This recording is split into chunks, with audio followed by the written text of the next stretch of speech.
but now niggas on it. They used to bait me on me and my views, but now niggas on it. I used to tell them I'ma have me a show, but now niggas on it. Her homies on it, your homies on it. Y'all's the hater and all of my moves, but now niggas on it. They used to debate me on me and my views, but now niggas on it. I used to tell them I had me a show, but now niggas on it. Her homies on it, your homies on it. Realest podcast. What up, what up? We back. Realest Podcast 7. We in this thing, man. It's your boy C. Diddy. That makes me sick, man. Here with some special guests today, man. You know, when I see people doing their thing out here, I like to tap in with them, let them know that I see what they doing. You know, give people their flowers because I know how hard this game is, how tough this shit is to break through and to create any type of movement. These brothers right here, they coming from North Jersey area of the country. Somebody that just, you know, we just connected on social media. Right. We passing best practices and jewels and game back and forth. For sure. And, you know, it was my idea to say, hey, let's build a bridge from North Jersey down to Philly. He big homie did. and connect this thing up, man, because far too often people see other people doing stuff and they look at them as competition instead of somebody that they could possibly be collaborating with. Right. So today, man, I got my guys in here, my boy PBM Louie, the homie GL. Yeah. AKA the Beers and Bottles podcast. Let's toast it up. Thanks for having us. Yeah, we appreciate you, Clap bro. that Thank up, you, clap bro. that Clap up, that man. up. What are y'all drinking? Oh, this that Don Julio. Yeah, you Y'all supposed haven't to. eaten yet. I mean, I can't indulge in the done. Yeah. You know We what I mean? ain't eat. We ain't really eat yet, so we. You know what I mean? That's what we do. That's why it's Beers and Bottles podcast, man. It ain't just the beers. Shit. Definitely man. wanted to welcome y'all brothers to the show, man. For sure. You know, we got a different type of audience, but I think we got a similar audience to y'all. We was thinking the same thing when we was driving And down that's here, bro. why I wanted to tap in with y'all because it's Right, like, right. yo, if we got the similar audience in our metro, Right. y'all got the similar audience, y'all, let's bring it together. And let's pod. And let's pod. Right, you know what I mean? Let's make it something let's talk that's dope. some shit. Let's go crazy. How we usually go crazy. You know, I was looking at y'all stuff. I'm like, damn, these brothers like 6 years in. You know what I mean? They got the accolades. You know what I mean? We trying to move towards that. You know what I mean? So we like, well, how can we just figure out how can we collab after you spoke to us what the interview was going to be about? You know what I mean? Just generally, and you know, just coming here making us feel comfortable. We really appreciate that, man. I brought the guys. You know, y'all pulled up with my family. Yeah. Pulled up with the guys, and you know what I mean. You already got a relationship with the guys, and I knew this right once he spoke because he was talking about you, Wig, and No was talking about you. You know what I mean? for months now, like, bro, check out my profile. I'm like, damn, bro, they shit crazy. Y'all the cursing, we can curse. Yeah, man. So listen, I'm like, the realest. yeah. I'm like, they shit crazy. This shit dope, bro. And then I seen y'all had Gotti up here. You know what I mean? Chris, that's his name, Chris Gotti, right? Chris Gotti, I don't want to never. that's our guy. And then you know the last Umar joint y'all just had went crazy. It's crazy. 355,000 views in 2 weeks. That shit crazy, bro. Yeah, it's like our first like straight viral moment on YouTube. We had our TikTok moments, IG moments, stuff like that. But as far as solidified YouTube, a long form video, that joint is just that takes the cake. And we just went viral with the Fat Boy interview. Yeah, shout out Fat Boy. First 100 and something thousand views on a clip. Fat Boy You know what I mean? Yeah, he came and it was a great. Yeah, I fuck with Fat Boy. I did a party. I did a party with Fat Boy a couple years ago when I was marketing director at Vanity Grand. I think it was his wife's birthday. Right. And he hosted and they brung everybody down with them. Like it was like one of them old school type party. Meet me on the block. We going to Philly. You know how 50 cars deep. You know, because Philly niggas give it up different. You know what I mean? Y'all give it up a little. You know what I mean? In the club, probably by yourself or whatever. You know. You'll meet a nigga and it'd be one thing, right? Now you got to worry about the gang. The gang might be different than who the actual individual is, or they might have grew in a different space than, you know what I mean, the actual individual is. So now you got to worry about the entourage. That's what we really, you know what I mean, here for. He's like, God damn, bro, let me bring 150 with niggas. This nigga right be on bullshit. Right. You know what I mean? You never know. Yeah, but did a great event with Fat Boy, all love, no nonsense, none of that, and it kind of created that creating that bridge. When I was in that other world, I did that party with Sean Hartwell. Right. Somebody we just spoke about that. Yeah, spoke about Shout that. out to Sean Hartwell, man. That's a OG from y'all area.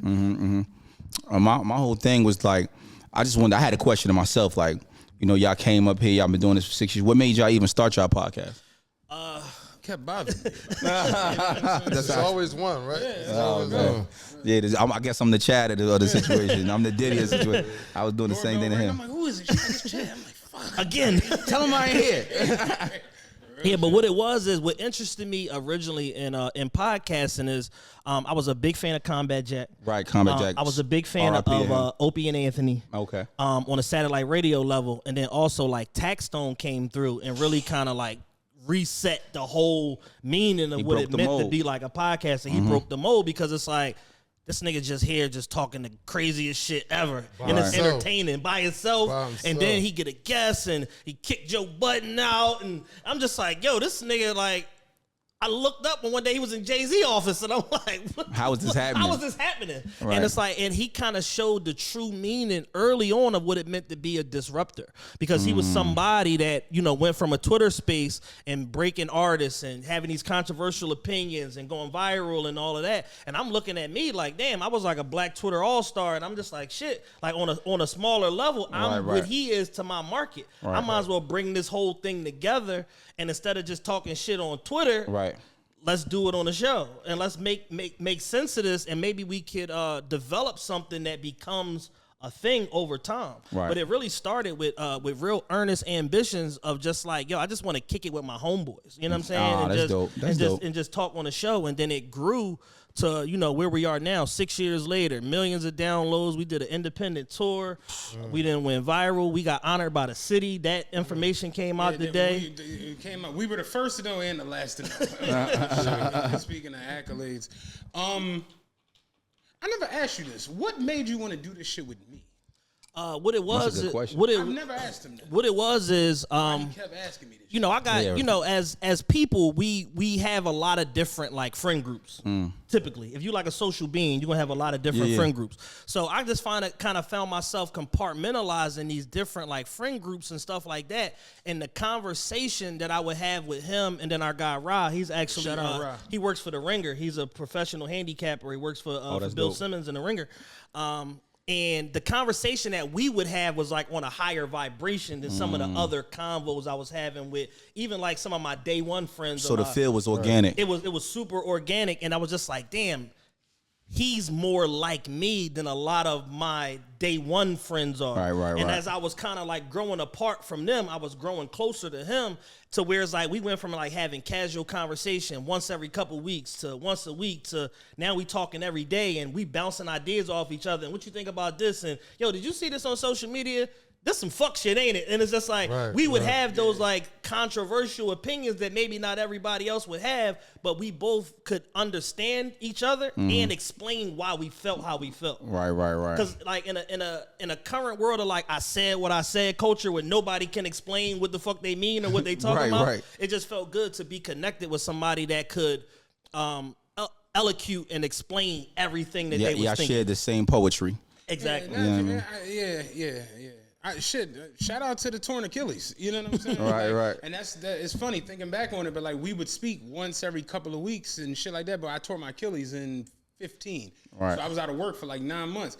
And during that time period, he would pull up on me, we would just kick it because I couldn't really do much and shit the first couple months with the boot and everything. And we realized, during that time period, it was like, damn, we do think exactly alike, or do we do view things the exact same way. And even when he came to me with the idea for the podcast, I was just like, I'm playing poker. I don't know what he's talking about. Right. The concept of it, and it's so funny. Shout out Brad Diddy. Brad Diddy said it today, like, at times you do got to be a little less humble. Yeah. And a little bit more poke your chest out. Like, we might not understand podcasting, at least in the manner in which a lot of us do in this city, if not for you. That's big. Shout out. That's big. That's a big thing to say. Okay, child. No, that's real. Like, that's and big. I'm a nigga who kind of like is up on a lot and understands a lot. And even when he was like, "Yo, I want to do the podcast. I got this idea for a podcast," and I'm just like, I don't know what the fuck he's talking about. And that a lot of people who are like our big time supporters and like our day ones, they say it. I didn't even know what a podcast was. Before y'all. Now I go to podcast events and I support other podcasts and I listen to all these different shows. And I'm paying subscriptions for podcasts. For sure. And the introduction of that to this city is him.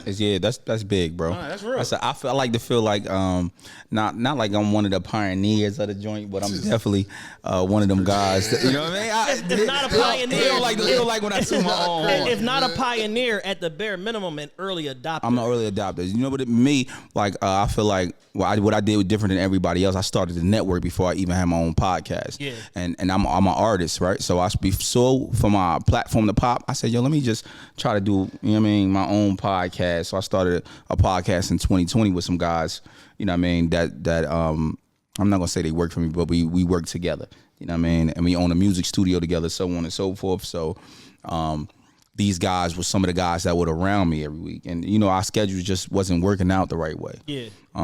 So we let it chill for 2 years, you know, building up the brand, and then a lot of people. The network I have is called 10,000 Hours. The network.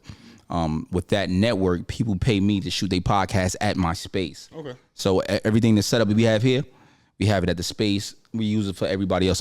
This is X amount of dollars a month. This is what we offer, so on and so forth, and this is what we can give you. We still got that going on. That's going right, so on and so forth. You know, music. I've been doing music for so many years. I say, man, I'm getting older. I'm 36 years old. How much longer can I do music? Just keeping it real. I'm like, and I'm mildly successful at it. I'm not the top tier. I'm like right under the middle guys. I'm like, you know what I'm saying? So I'm getting hundreds of thousands of streams. Don't get it wrong. It's paying some bills, and it's sending me on vacation. It's doing enough. I'm getting maybe 110,000 a year off it, and that's cool. That's all right. It's just like a job. Yeah. But I'm not some good passive income. Yeah, it's a good passive income. I'm not a millionaire off it. Nowhere near the sort. You know what I'm saying? So I said, bro, I need to do something else, something different. Plus, let me do something I love to do. Obviously, I can't tour forever. And as I'm older, I don't like to be around big crowds. Just keeping it honest. You know what I mean? I said, yo, who can I do a podcast with? I walked in here. I'm just like, all right. But he hit me and was like, yo, it's going to be like 6 of us. I'm like, who are these niggas? Where they get 6 niggas from? You feel me? Take a picture of the front and back. Make sure these niggas don't got COVID. You know what I mean? It's just so many concerns nowadays. So in the process of me thinking about, you know what I mean, what I'm going to do in this process, because I love this field. I love just the entertainment field. Yeah. And I said, what can I do? Who can I get to sit next to me that's going to be as fly as me? That's going to be able to have the conversation with me. And being that I'm married, you know what I mean, what women is going to like this guy? I said, oh, man, let me call one of my bros. You know what I mean? I talk to him every day, just generally. Yeah. You know what I mean? Now, he not the most talkative guy. He don't really talk as much. But when he do speak, you know what I mean? It's impactful. And then the ladies like him. I mean, that's all I really need. And he look, and you know what I mean? He get dressed. I said, so let me call bro. You know what I mean? Well, he drive a hard bargain. You know, I'm a business guy. So we start talking business for rip. You know, he want percentages. You know what I mean? And so we broke things down. We had the conversation. It worked out right for us. And then, you know, now we here where we at. You know what I mean? The business to me is not between me and him. It's more complicated than what I thought, but not the business between me and him. Not our agreement. The industry is the business. It's kind of wild at how the business, like, could you say y'all started in 20? I started in 20 on something totally different that had nothing to do with this. It's crazy, but having a conversation today once all the shit came out. We started at the end of 16. Our first show dropped at the beginning of 17. You're almost 7 years in. Well, we at 6 now. We started the whole process October of 16. This is the beginning. We dropped our first show January 17th, 2017. All right. So it wasn't the business that it is now. It wasn't that. There was no business. There was no business. And it wasn't oversaturated like that back then. Again, this is some shit that he like. The whole aspect of doing a live show, the whole aspect of like getting sponsors and marketing and doing all these paid advertisements and paid interviews. It just didn't exist. Right. It just wasn't a thing. Right. To where now everybody who comes in, it's like 40 days in, it's like, all right, we got a tour, we doing this, we try, and it's like, yo, this shit has become a real live industry. To where it's like, yeah, the percentage shit matters from the jump. Like that, it's crazy when you sit back and think about it. Even today, I'm just like, 6 years don't seem that long. Yeah. Right. And it's like at this point, if you coming in and you starting a podcast today is January 20th. You starting a podcast today. If you don't already have the conceptualization of what you're going to do for your first 50 episodes, you might as well not even do this shit. For sure. Because there's so much shit that's going to get thrown at you in the midst of whatever it is that you're trying to do, that at the bare minimum, you got to have your ethics together and your talking points, because so much shit is going to come your way that you're probably not prepared to deal with. So we 11 months in at the Beards and Bottles podcast. So I started my network 2 years ago, right? And I tried to do my own podcast. Not saying it didn't work, but you know what I mean? We did 4 months. Wasn't me, man. Hey, bro, they going to see this and be saying, those are my brothers, and you know what I mean, they still work with me and for my company. So you know what I mean, those still my guys. and one of them doing their own podcast. Names, my brother Names, he's my engineer. He makes shout out to Names, shout out to Rico 10 Stacks. So I don't know if y'all know Lola Brooke. Y'all know who Lola Brooke is? Sure. So my man Rico, he one of my artists. He shoots all the camera work that you see, TikTok, anything. He shoots that. That's what he does. That's from out of my camp. He with her on a day to day. He on a day to basis. So that's he on every day he's with her. And then Names got his own podcast. I own my own music studio. So we got, you know what I mean, bookings and he manages that. So, you know what I'm saying? And he's a partner in that as well. Fire. You know what I mean? So it's different. You know what I mean? So how could I really, you know what I mean, be him? This guy right here, he promotes on Saturdays. That's all he do. He promotes on Saturdays and got female friends. You know what I mean? So he got the time for me, you know what I mean? Even though he don't got the time, because he do a couple, you know, stocks stuff. That don't matter. We talking about entertainment. I don't care about your money, dog. We don't care about none of your money that you got. We don't care about your good credit and none of that. We hit a pod. You know what I mean? But this dude, you know what I mean? He brings a lot to the table, you know what I mean? Behind the scenes as well, like, you know, idea wise, you know what I mean? So a lot of people ask, like, why bro don't talk that much? You know, because a lot of times he one of them guys, if you're not that interesting, or if you're not a woman, then you're really not gonna really pique his you know what I mean? Can you elaborate on that? I don't want to talk to them niggas, man. They do this every episode. Every episode. We telling the facts, right? We have been telling the truth and having real conversations. You know what I mean? But when it comes like we spoke about doing the business, so just doing the business, figuring it out, we still trying to figure out the Patreon. You know what I mean? We just really got on the Patreon. So we got like, you know, 10, 20 subscribers in like a week or two. We like, all right, that's cool. But what's next? You know what I mean? And we now understanding how to promote the Patreon, how for them to come on, so on and so forth. We just week 2 or 3 in, 4 weeks now. We 4 weeks in now. We just starting to figure out how to gauge it, how to gauge the fan base, how to bring them there, how to sway them there. You know what I mean? And then the conversations between us, you know, it'd be not disagreements, but how to go about things be different. You know that's what I mean? Another one where, you know, I'm gonna give him his credit today. Like, that's another one, like figuring out timing, reels, the Patreon. Just having shit. that conversation with it's a lot. Like, perfect example. Today, somebody was like, "Yo, y'all really like the pioneers of podcasting in Philly." Right, and I'm right. like, Chad is like the pioneer. He's like, "No, y'all is like y'all together." And I'm like, you know, Neil Armstrong was the first one on the moon, and then the nigga was drinking Tang. That's me. You know what I'm saying? It's like, I went out there. You was there, but I was there. You know what I'm saying? But no, it's real. It's like understanding market. Like how you just brought up stocks, market manipulation, understanding this. Like, he does a lot of auditing, showing me this shit. Like, you know, what's your biggest market? What can you get off in this? What can you do as far as this? Can you do this? Can you even have a Patreon that's sustainable? And it's like, it's a lot of things where people more so will see something and not want to go below surface with it. Yeah, people just want to. People see the rev streams and just want to attack them, not realizing like, as my product developed enough to even be there. Yeah. Or should I just work my RSS feed and my YouTube and try to organically build that, or paid marketing, whatever. People will just see the rev stream and just jump into it. Like, I know about Patreon since 2019. We didn't start our Patreon until March of 2021 because I had to create enough equity and goodwill with my audience before I gave them that. So we kind of did something similar. I said, you know, the first 45 episodes we gave y'all for free. Yeah. You know what I mean? Even though we a young podcast, I feel like we moving at a pace that's a little different than others. Like, and I'm not talking about, you know, numbers is one thing, but when somebody be able to touch you and they feel you and you feel an impact outside, it's different. So we go outside in the city, it's a different thing. You know what I'm saying? The bookings is different. We getting sponsorships from the rip. We started off a little different than everybody else. Our first episode, we got a Bel Air sponsor. Crazy. Very first episode 1, you know what I mean? Episode 2, we getting regular little small clothing sponsors, clothes and, like, you know what I mean, stuff like that, so on and so forth.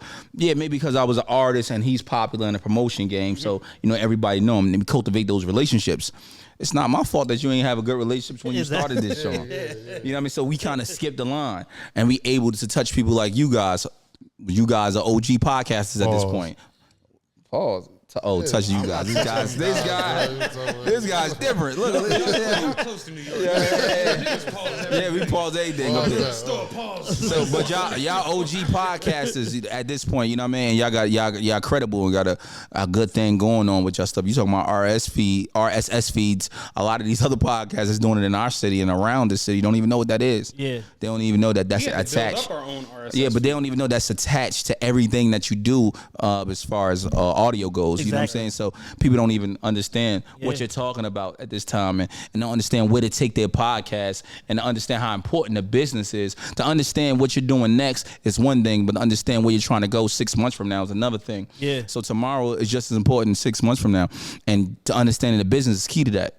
That's just, you know what I'm saying? For sure, You having those 100%. comments, and I'm able to skip the line, right? Because watching guys like you, watching guys like the Joe Budden. So, you know, a lot of people don't, some people don't know, may not know this.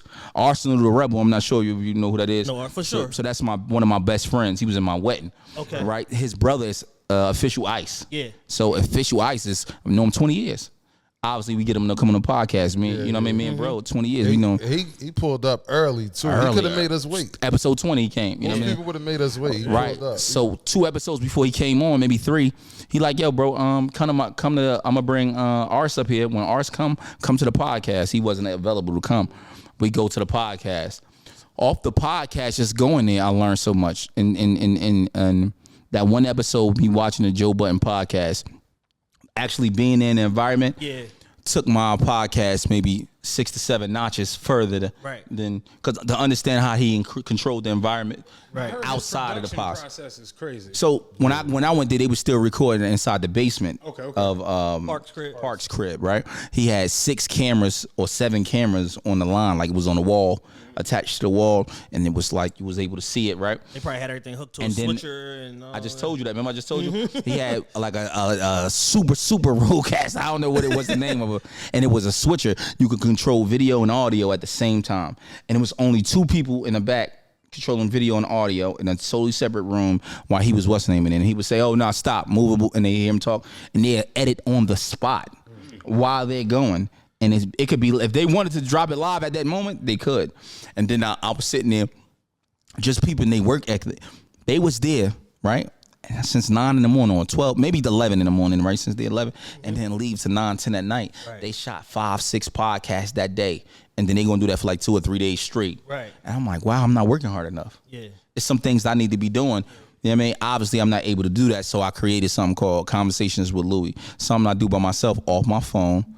And just off the just regular audio, I got some plugins that you put on your neck, you know what I mean? Some lavalier mics. I just bought some joints like that. Right, and I have conversations with one individual at a time. Boom. So I don't watch those, though. They ain't got hater. They ain't got nothing to do with me. I'll repost that. Hater.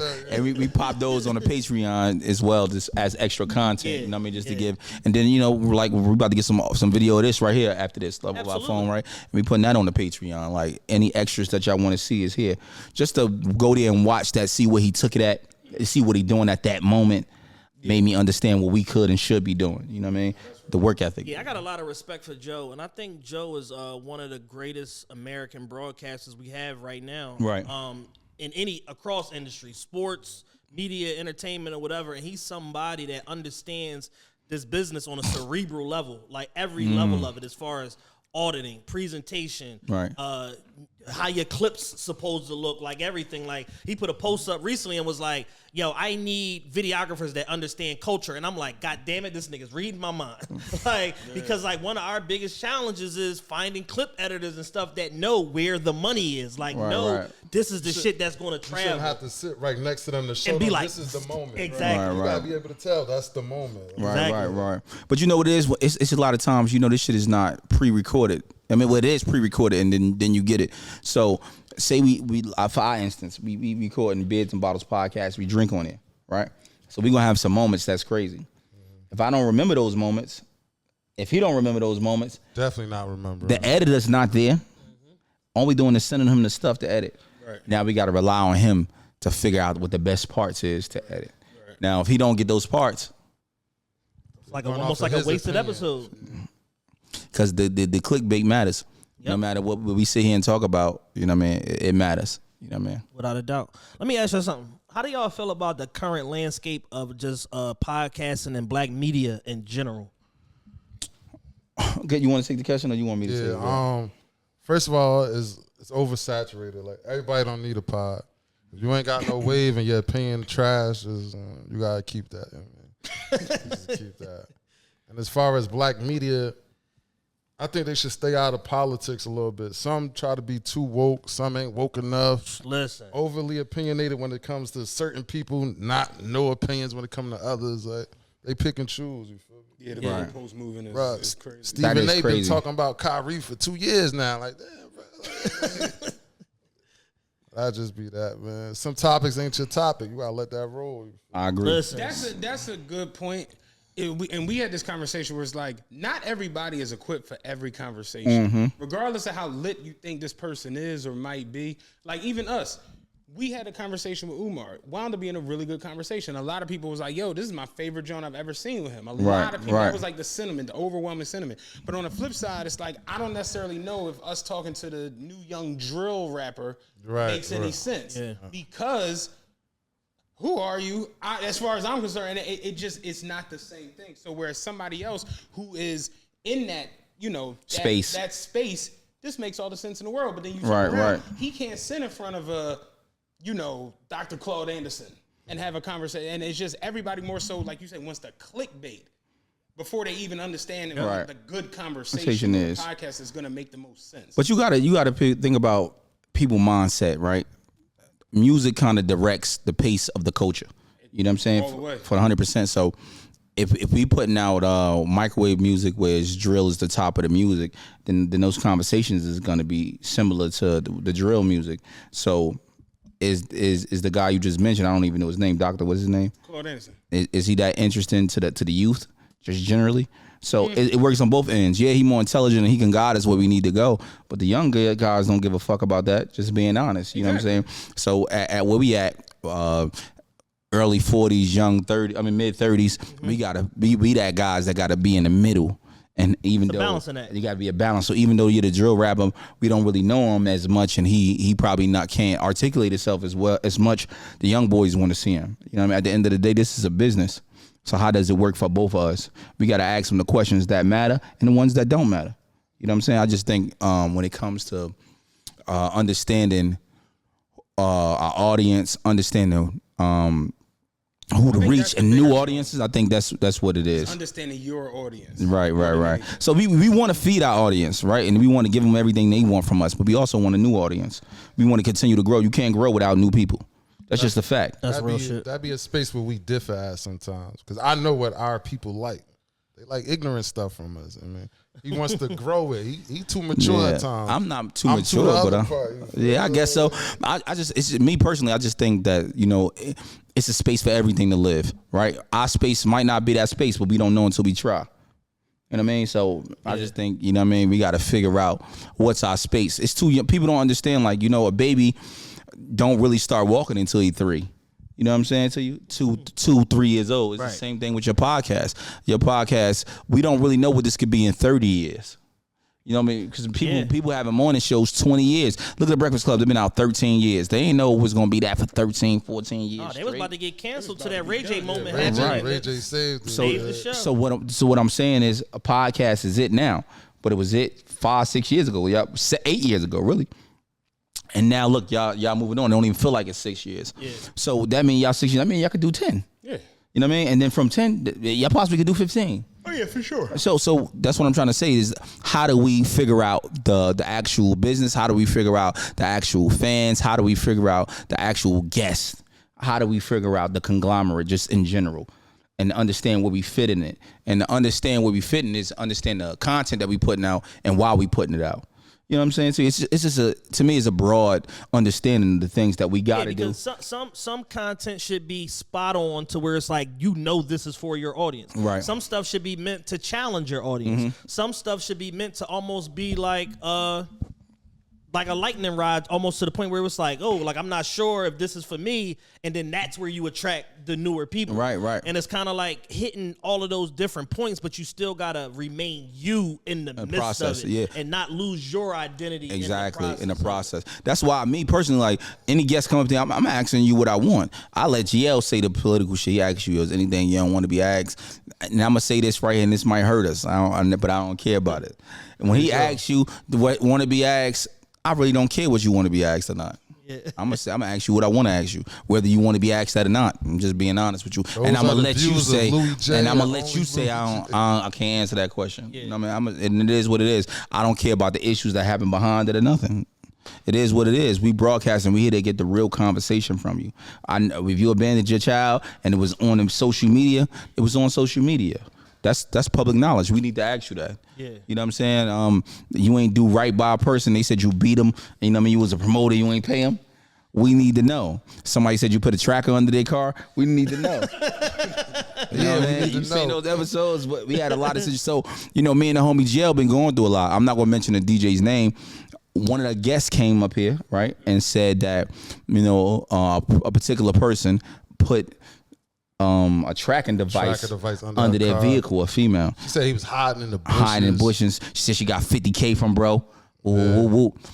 And now we got a relationship with dude. Mm-hmm. We didn't even know that she was gonna mention bro. When she came up there. Yeah, I didn't even know that. Yeah.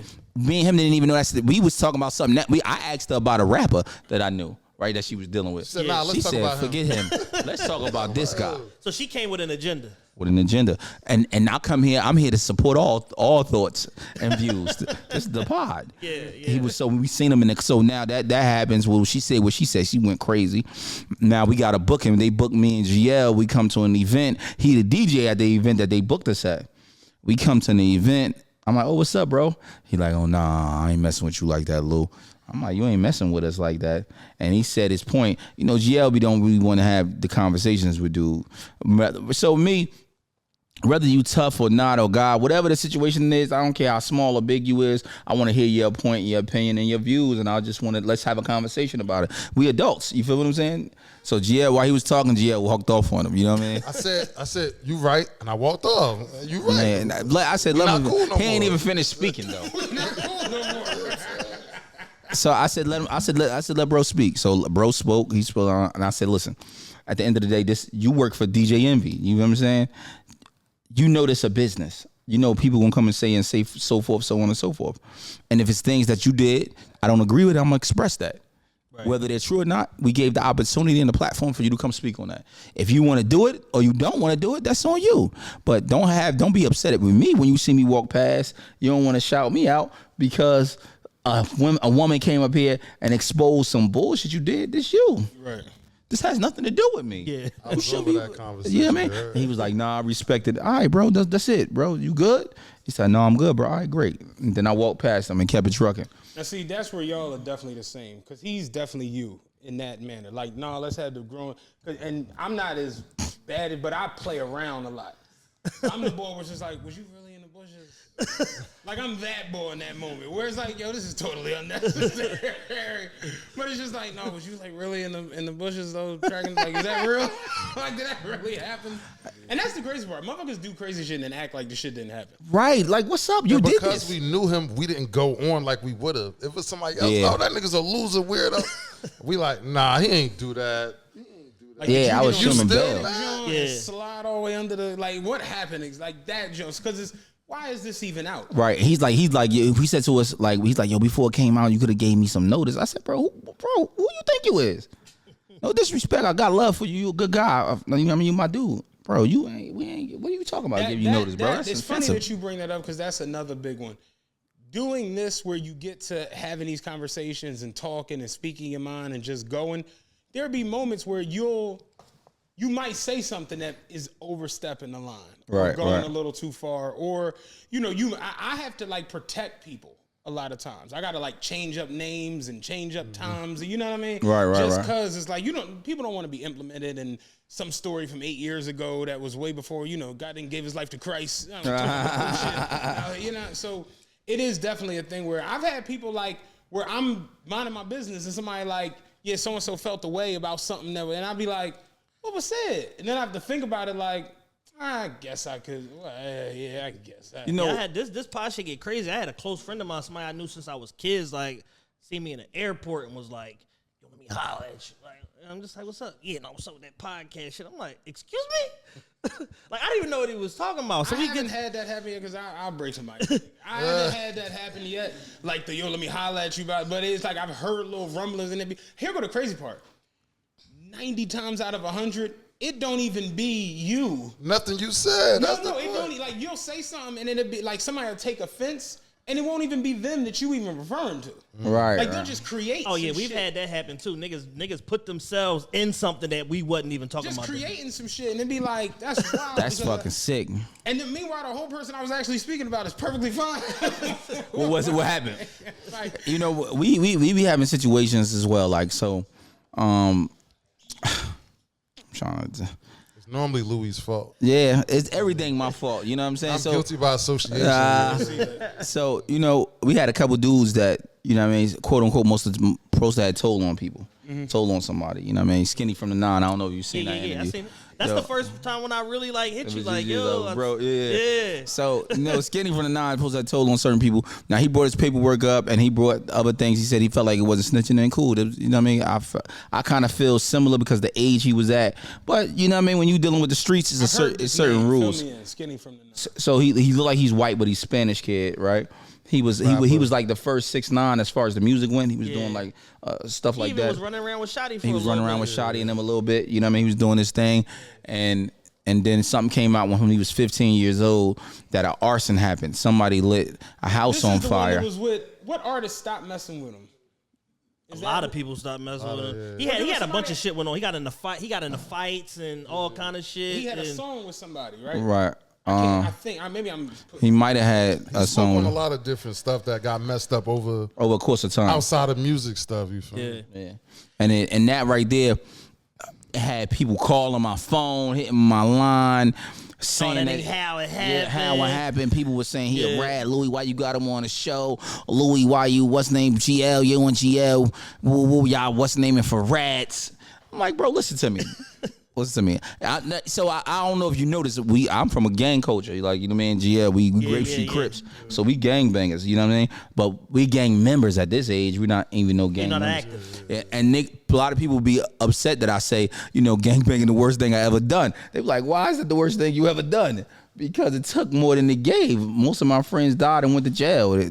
And then it provide no opportunities and no jobs.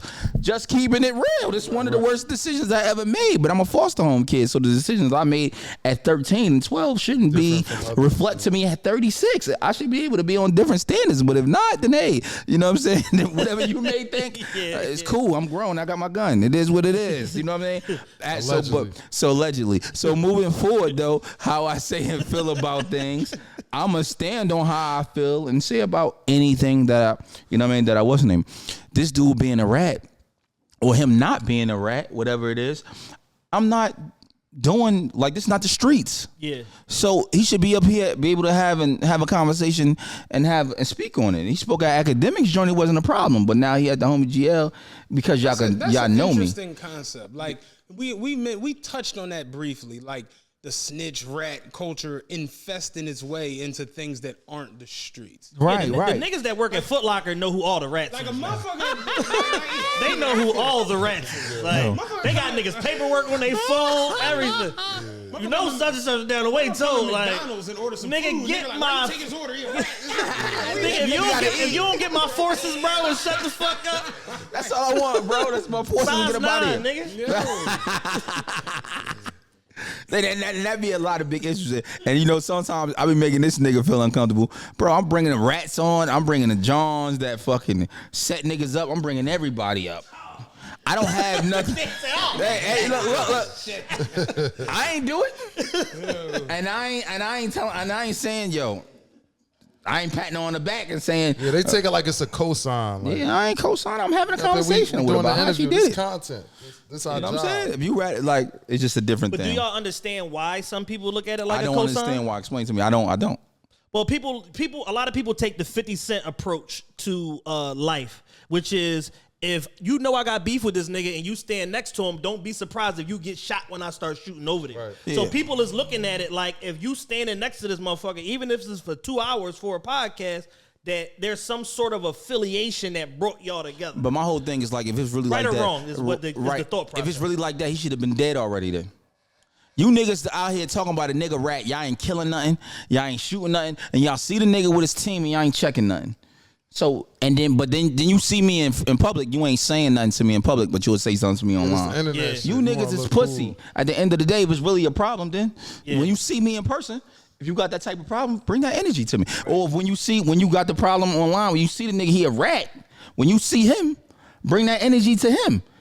And you're not doing it. That means you really ain't. Because if that's the theory you saying, and that means you shoot, and then you going at niggas like that, then why he ain't dead yet? Yeah, because motherfuckers rather talk than take Man, action. you should be a podcaster at this point. You should have your own opinion and views. At this point, to me, the whole sentiment of it is a little overdone. It's jump the shark. It's like, because even the mafia, and that was like the thing where it was like, you got to cut your hand and bleed on the candle and all this crazy shit. That shit crazy. And it's like, motherfuckers snitch and come home and then they be on book tour. Let me ask you this question. Say you a gangbanger, right? Because I'm about to swing it back with a different analogy, right? So say you 36 or 37, you 40 years old now, whatever your age you are, right? You had to kill somebody, just generally, I'm not saying this happened, just, you know what I mean, as a thought. You kill somebody at 17, and that person you killed died at 17, and now you're 40 years old. Thinking about that person that died or got killed at 17 years old. Should the responsibilities of you killing that man at 17 when you was 17 should it lie on your shoulders? Yes, some way, right? Mm-hmm. But the thoughts is different now because how you think and view that man. You killed a 17-year-old kid when you were 17, but you're 40 now. So the 40-year-old mind thinks different than when you were 17. And you got to say to yourself, wow, I killed somebody that was 17. He died at 17 years old. So, and even though you had a problem with him, I don't care what he smacked your sister, whatever the situation was, that you killed that man at 17, in your mind, in your heart, you like, I probably shouldn't have did that. It could have went different. So a man that rats at 14 and 15 years old, now he's 30 years old. Do you have the same sentiments for him when he was a child being pressed at a child's age, not really understanding what the streets is and what comes with that and the responsibility of a 15 and 16-year-old? I mean, and not a time that be the same situation. 40-years are ratting. No, I'm not. I get that, but I'm talking about the skinny from the mindset, and then skinny from the non-situation. He ratted when he was 14 to 15. Oh, that's perfect, bro. You know real what my one. question is? Oh, you ain't bringing that. That's for you. You know what my question is, Louie, about this whole shit? Rules, you got to put your own together. You got to. It's almost like it's almost like niggas is waiting in the bushes for a motherfucker to blow up so they could drop this paperwork. Son, that's what happened to Skinny from the 9. They dropped the paperwork on a nigga after he blew. Something happened at 15, 16. When he was 20 years old, they dropped the paperwork. Because juvenile paperwork is not even supposed to be sealed. They dropped the video. So that means that there's people involved in these situations that's holding on to niggas' paperwork and can't wait. 5, 10, 15, 20 years. They did the shit to the kid Pop Hunter from here. Oh, the man. Corvette kid. Yeah. He's 19 years old now. He ratted on a murder when he was 13. Yeah, you ain't heard a song from him. You ain't heard a song from him since Lil Uzi told him take the shit down. That's the whole everything. Thinking about. I know it was somebody had a song with a big artist and it was like, oh no, I don't want to be on it, some shit. And it's like that shit to where it's like, yo, why do y'all have this motherfucking crumpled up bleach stained paperwork from 10 years ago? 10 years ago, just waiting. Oh, this nigga rapping now? Watch this. Like, right. And we don't get it fucked up. We not co-signing no rats. I'm not holding them up to the forefront. I'm not protecting them. I'm just simply giving you my opinion and thoughts and my opinion and views of the thoughts of a grown ass man. So I'm a grown ass man. I just don't get why it's got to be like this over. Like he said, jump the shark. To me, it's just even with look at Gunna, all of this hype and craziness going on right now, and Gunna gonna have a song in a year, and it's just like life. Think so? Life gonna go on. Man. Nah, it looks like, but he not gonna get no more hits. It looks like it's over. Have a song featuring Lil Durk. It's over though. It's over though. It looks like the industry is aligning to do to him what they did to Danny, to 6ix9ine. Right. It looks that way. They're doing it in a more passive aggressive way. But that's the way it looks because niggas is looking at Slime like, you did this for me, you did that for me, you gave me this feature when you was $250,000, you did this for me for free, you cleared this for me, you didn't charge me for this gun. Like niggas is looking at it in terms of all the industry around Young Thug and all the goodwill that he has. Like I know like the Young Guns, Chris and Neve straight like Young Thug is the realest nigga in the music industry. They niggas that don't even cross paths in terms of their musical trajectory of when they was popping, when he was popping, but he did a show in Vegas, saw them, brought them on stage and rapped all they songs word for word, and they like, yo, this nigga, Like, this nigga different. He's a real hip hop head on top of being a real street nigga and a real gangster. And it's just like, motherfuckers will align with you in a different sort of way. Motherfuckers align with you in a different sort of way when you check all of them boxes. So I just think Thug got so much goodwill built up that even if niggas wanted to play dumb on the Gunna shit, they can't. Because it's a bigger situation at play. See, I don't co-sign no rats. But if you ain't rat on me or mine, I don't care. I co-sign rats. I don't I'm co-sign no rats, saying, nigga. I'm not doing that. I ain't cool with none of that shit. But if it ain't got nothing to do with me or mine, I ain't about to do nothing to you. I don't care. Yeah. That's your business, you heard? Whether you rattle on, you do that. And that's where the game, but I'm be honest with you, that's where the game fucked up at though, right? Because if he a rat across the street, he should be a rat on the other side of the street too, and he should get treated the same way. This the difference though. When the niggas that he ratting on, they ain't doing nothing, and they want us to go to jail for him. And I think that's the issue I was more so saying, where it's like these people walk around perfectly fine from the people who they did the shit to. Right. So why the fuck is it all this shit from every? You know what I'm saying? Like, why do it got to be shit from him, if they all perfectly fine with this shit? Yeah. That's the issue. And it's so much, and it's to the point where it's so much. The ratting shit has become so prevalent and come to the forefront so much in all these different avenues. Did you see the other day, Funk Flex said, I'm playing 6ix9ine music again. Oh, man, I didn't know he said that. That was clickbait, but yeah, I seen him say it. He straight said, like, yo, clearly y'all don't care. Y'all don't care. So, like, fuck it. Like, you know what I'm saying? To the point where. I saw a video of him the other day buying, like, the whole Venezuela purses and shit. Louis bags for everybody. Like, so it's just 6ix9ine a marketing genius. Yeah, marketing. That motherfucker understands the internet on a level of nobody in the history of this shit. That shit. And it found me. Right. Yeah. You know what it is, This Joe? is second wave of Birkin bags too. Like The second wave of Birkin bags. I didn't see the first one. Yo, and you know what it is though, but a lot of things, like, just when it comes to this podcast and shit in general, it be, the relationships don't be right. This should be like hip hop. A lot of people don't understand that. Like, it's the other podcasters, and I don't know what to call this, but let's say Potters in the town, in the city. Yeah. They hit you. Woo. I'm gonna be honest with you. If you're a guest and you're not, if you want to come on our podcast, right? Whether you're another podcast or not, or whatever you're doing, right? And you ain't got no motion at all, I gotta send you the sponsorship fees. Yeah. You know what I mean? That's a paid commercial at the end of the day. Yo, the cameraman got to get paid. The audio engineer got to get paid. It's people that help us behind the scenes that got to get paid. And you know what I mean? This space got to get paid for. So how you going to come here for free and I'm paying for it? It's different when y'all both, you know what I mean? Gotta Barter be and mutual. trade. Yeah, gotta when be you bring mutually something to the table. beneficial. That was different. And then I'm just got to tell people, a lot of people don't understand that because they see us up here talking and kicking the bobos, just having fun. They don't think it's a business. This still a business, guys. Yeah. We still got to pay these guys for this. This is not free. There's going to be some guys that's going to ride with you and going to the end of the time with you. And they're like, yo, whatever the sponsors you get, just pay me. We're going to break it all down like that. We all have some ownership in it. But those guys that's not, you got to pay them on the spot. Just keep it real. Yeah. That's crazy that you answered that because that was a question that I had, which was like, what's the pod market like in y'all area? And as far as like North Jersey, is it its own separate thing, or does some of the New York politics and all of that bleed into what y'all are doing up there?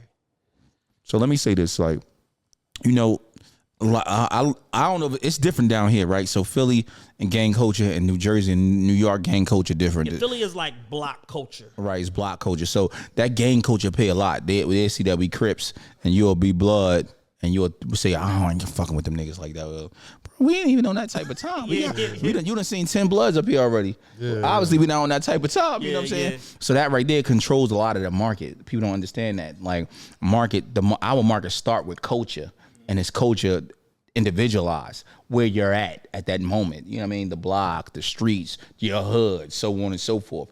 So they be like, bro, I seen such and such up there. I ain't coming up there. Or maybe they might say they see such and such nigga that he is beefing with, and now they want to come up there. Tell they side of the story. But some niggas be like, nah, I ain't coming up there. Yeah. And a lot of people be scared to come on the show because of our segment. I fuck all the small talk. They never know we gonna ask them. There's a lot of shit they don't want to speak on. Right. That's where the smoke come from. This fuck all the small talk. Yeah. Like, so DJ Lil Man, I don't know if y'all familiar with DJ Lil Man. You familiar with DJ Lil Man? I mean, Philly, y'all stole his whole swag. Y'all stole his whole. John, he the club king. He started the club. Oh, he shit. the one that started the club yeah, shit. Yeah, okay. years ago. I mean, almost 20 years ago. He started the club shit. Like, you know how everybody's making the club music, like Too Rare and all that shit like that. Philly Goats and all that. So Yeah, back in the 90s. So he was one of them guys, young, but he like maybe a year or two younger than us, right? We asked some questions. RIP, his son had passed away. You know what I mean? His son passed away in a car accident, whatever, young guy, whatever. And we asked him certain questions, whatever. And then, you know, his baby mother said some big stuff under the, you know what I mean, under the John. And then other people were saying that he touched them or whatever the situation would be. Some things that are true, some things that are not true. You know what I mean? And then we got some of the backlash from that. Right. And, you know what I mean? I think that was a big issue when it comes to coaching, just other podcasts, people wanting to come up here or afraid to come here, like he said, because of some of the questions. It's backlash sometimes. It ain't always just shits and giggles, you feel me? Like, people going, once you put something out to the public have a right to respond. Absolutely.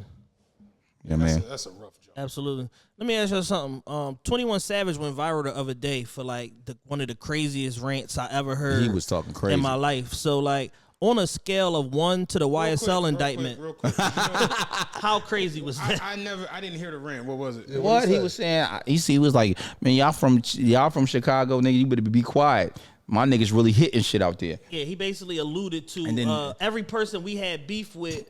30 of them people, 30 of they people died, and nobody died from our side. And he's like, you talking about? He's like, nigga, you'll get killed. He said that to the nigga. On Clubhouse. On some guy. This was Clubhouse. This was Clubhouse. This is Clubhouse, whatever the situation is. Yeah.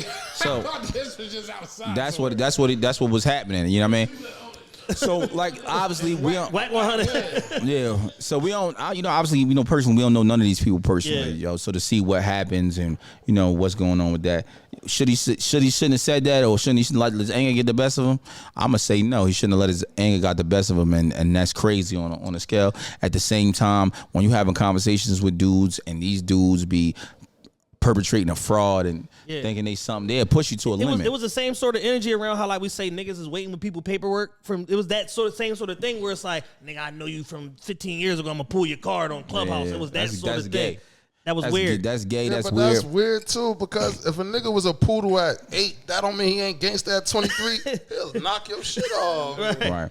People don't He understand. got tough. You know what I mean? A lot of street dudes don't understand the growth. Sometimes it be growth in a negative way, and sometimes it be growth in a positive way. If you was a young dude, you was getting punked on the streets from 8 to 12, and then you meet some dudes that's thorough, but that's teaching you. Yeah. At 13, you might be a monster. Yeah. At 18, you might be a killer. Motherfuckers cross the street when they see you walking around the feel corner. me? Like old boy, like what's boy from y'all city? The big nigga, bald head. I mean, ARF. You see the little nigga that was with him. I'm not saying that he grew with him. What's the little nigga that's locked up all the murder? So Skinny Me. I ain't Skinny. He's saying Skinny Me. I ain't saying like all the niggas. Oh, I ain't passing you. No, you good, bro. Yeah, do your thing. Y'all straight? Yeah, I'm all right. We found a hookah hall. Yeah, you know what I mean? I ain't saying that, you know what I mean, that dude wasn't always a monster, but you never know how it's turned out for him when he was 11 or 80 years old. Niggas start judging you from shit that you don't got no control of. Adolescents don't count, my nigga. You know what I mean? But when you get a little older, that's what matters. When you really putting that work in, no matter what it is. Like, we from the street side of things. I'm not sure y'all background. I know you was a promoter. You know what I mean? I'm not sure what your background was before that. I'm not sure what you've done. He used to play for Penn State. But I like this guy, man. Everybody do something different and what they're known for. My whole simple thing is this, bro. Just treat every man accordingly when he's in your presence. Outside of that, you know what I mean, the extra conversation. I want to treat y'all like kings. What's up, King? What's up, bro? How you doing? Anything great? I want to, you know what I mean? I want to show love and have love. I want to have those moments with you. I don't want to be sitting next to niggas where I feel like, yo, what's his name? You know what I mean? I don't know. He was like, yeah, and I appreciate that. I told my guys to bring their rusty pistols because they older now. But they still brought them for me, but it's not for y'all. It's for outside. We go out. We listen. I'm on the internet. I see the robberies going on. Listen, I had a joint in the parking lot. I'm walking in here with his camera in my hand. I'm walking in the building. The nigga like gun. We see each other. I see him. He see me. He was like looking down at first, looked up, seen me. I guess he seen the jewels on or whatever. He walked past me, walked to his car, did a little pirouette. Oh yeah, spun you ain't around, making it back to the car. Look like and then started walking back, and I guess he thought about it like, oh, I'm bugging, and then walked off, and I'm just like, I know what that is. Like, I come from that energy, so like I know what that is, but it's broad daylight. It's 4 o'clock. In the afternoon, you know what I'm Niggas saying? ready to crash. Yeah, that's what I'm saying to you. So I'm like, you never know. I was in LA. I never told this story. Y'all about to be the first to get the exclusive story. Exclusive. This just happened almost a year ago. I'm in LA. I got the Audemars on. I'm at the what's the name? The my family chain cheap. $800. My wife just I'm wearing this shit. My wife bought this for me. This shit mean more than the $70,000 Audemars I got on my wrist. It mean more to me. It got my dead grandmother on it. One of my dead cousins. That's like my brother. My little brother that's locked up right now. My grandmother being. This 800 piece, look. But the thing is, I'm in a nice area. We in Venice Beach. I'm up there. I always park in the front of the beach. My man, I'm with whatever this is where I just said, let's park over here, bro. We park over here. We go to walk up. It's a car that's been circling around. I'm thinking he looking for parking. It's tight up here. Yeah. They jump out on me when I go to court, like cut through a kind of like a back block. They jump out on me. They get me. Take my Versace sneakers off. The Audemars. I'm thinking my man about to run. I could tell these little niggas 17, 18. I said, bro, do not run. I looked in the little nigga eyes. He gonna kill me. Yeah. And they on me like on me type shit. Yeah, big fella. They just took my man phone. They took everything off me. You feel me? They let me. Luckily, I left with my Mary hoodie, but they got everything else. Luckily, I got insurance. You know what I mean? I'm not an idiot. Yeah. So yeah, it hurt, but you know what I'm saying? It really hurt. And I done robbed niggas a lot of times in my life, so I felt like. This is karma. Yeah. Charge it to the game. That really be your pride, my niggas though. Was mad. They was like, no, nigga, come, nigga. Bro, what am I gonna do, bro? And right. And I'm Grape Street, so I call the homies on the West Coast. Yeah. I'm here in the West Coast. I call them. They like, yo, where you want to pull up? And I said, bro, what you gonna pull up for? We don't even know who robbed us. Right. They got mask on. They, you know it's a stolen car or stolen fake car plate, for sure. Whatever. Yeah, but I don't know who robbed me. It's over. I'm like, don't pull up to let y'all know what happened. They like, we're gonna look on. Bro, don't waste your time with that shit, bro. Just go ahead. I never call y'all any other time. I'm not gonna call you this time, really like that. I'm just calling y'all to let y'all know what happened. If rumbling start going around, they be like, bro, what happened, bro? Yeah. This what happened. You know what I mean? And I'm highly like I'm solidified in every. When I go to cities, I know somebody in every city. I bring the guys I know. You know what I mean? Mm-hmm. So when I go to Cali, same thing. When I go to Memphis, I'm gonna bring guys with me. That's just who I am, and that's what I am. Yeah, you know what I mean? And because I build good relationships. You know what I mean? I don't snake niggas. I'm pure. Everything I say to somebody is gonna be pure. It's gonna be 100. And I move with my heart. Is everything I do is in it for the right way, for the right reasons. You know Did what you I mean? ever apologize to the dude you was with? Because he got robbed because of you. They wasn't thinking about him. He got Versace sneakers on, AP watch. They wasn't thinking about him. Fuck you and where your kids for, nigga. He probably think I told you not to wear that. That's my nigga, man. He know. You know what I mean? What coming? He ain't really a street dude. That's my guy. He ain't really a street dude, but he understand. He a real stand up dude. That's my guy. And you know what I mean? He took it on the chin with me, and I appreciate him. You know what I mean? Yeah. Niggas ask me, yo, did he set you up? No, he ain't this, cause he lit it. You know what I mean? I'm like, bro, this is my guy. You know what I mean? You know, this one of the guys. You ain't even got to even think or not even none of that. It's one of the guys. You know what I mean? So I move forward, but it's just to say that you know what I mean. Shit happens. Yeah. You got to be right, no matter if you're in your city or another city. Now in our city, it'd have been different. Like if it happened here, you could find out who did it. If it happened in my city. You know what I mean? It'd have been a different thing. Yeah. So, cause I live here. He not one of them guys that be outside. He's not really. He's from there, but he's from there. He's from Chester. So you know what I mean? It's different. You from over there, and you from here. He not relationships, but though not those type of relationships. He a music guy. Yeah. You know what I mean? So it is what it is. Yeah, Cali is treacherous. Cali is treacherous right now, man. Serious turn. You gotta call the guy that got the Jones. Yeah. And I didn't do that. You know, when I used to go to Cali, I ain't gonna lie. I go to Cali, I call my guys that I'm really friends with. And some of them guys, you know, they don't live a life like that. You know what I mean? If I'd have called some street dudes, it'd have been different. But then people don't understand that you owe a debt that you don't know you owe. So you call on guys that you know, that street dudes, so on and so forth. When you walking around with these guys, and when they come to your town, or if they may need something, or they might not be in the same financial position that you in, when they call that favor in. Yeah, they call it favor in. You gotta. You know what I mean? We went to LA last year, right? Yeah, we went to LA, and you know, I spoke about. Remember when I was telling you when I was on Fairfax and the situation. Man, listen, you better off going to Jordan Downs than going to Fairfax. Yeah. I was out there with my girl. Fairfax, we was treasures. out there with both our girls, and you know, I have a tendency to just move around, not like Doing what you want to do. Yeah, like I keep my joint, but it's like at the end of the day, I'm not. Oh, I ain't even peep that you got your John with you. Too many niggas in this joint. It's just like You just said that. Oh God, I'm just saying. I'm usually 050 on everything. Oh, you seen it, John, when he walked? Damn, bro. So you pulled it out on me just to let us know. He brandished it, just let y'all know we got it on us. That's I got it on us move. You funny with That's that. Peter Ghost in the other room too. Right. But I have a tendency to just, because I'm not bothering nobody. Right. I'm not doing nothing. I'm not harming nobody. Like you talking about when you was young. I never did. That's not me. So right. I have a tendency to just, I'm not bothering nobody bothering me. And you forget at times, like, motherfuckers is always lurking. Right. Always. And he kind of was just like, remember because you was kind of tight. Like, because we riding around, BMW car, Range Rover, nice talk your clothes, shit. Like, and he just like, I'm like, yo, we about to go. So, remember, we actually had lunch reservations at the same place. So I was getting done as he was coming in. He said, we better go. I'm like, I'm going out Fairfax or whatever. He just like, Wow. all right, like, you know what I'm saying? I'm just sneaking shopping. You're just hanging out, you know what I'm saying? And then I got down there, and it's just like mad, lot of this. Just all over the place. Them niggas over there. Yeah, Like, dark and shit. You can't really see them and shit. Like, it's just And then Fairfax got all them little cuts and them little- half yeah. blocks They and do, them they do. alleyways and all They of do. that shit. And they out there selling clothes sometimes, like on that's when niggas with swap they meet type of toughest shit. when you with your bitch. and you can Or your feel, lady, you can excuse me. feel it like, all right, like, I ain't liking this too much. Let me get up out of here.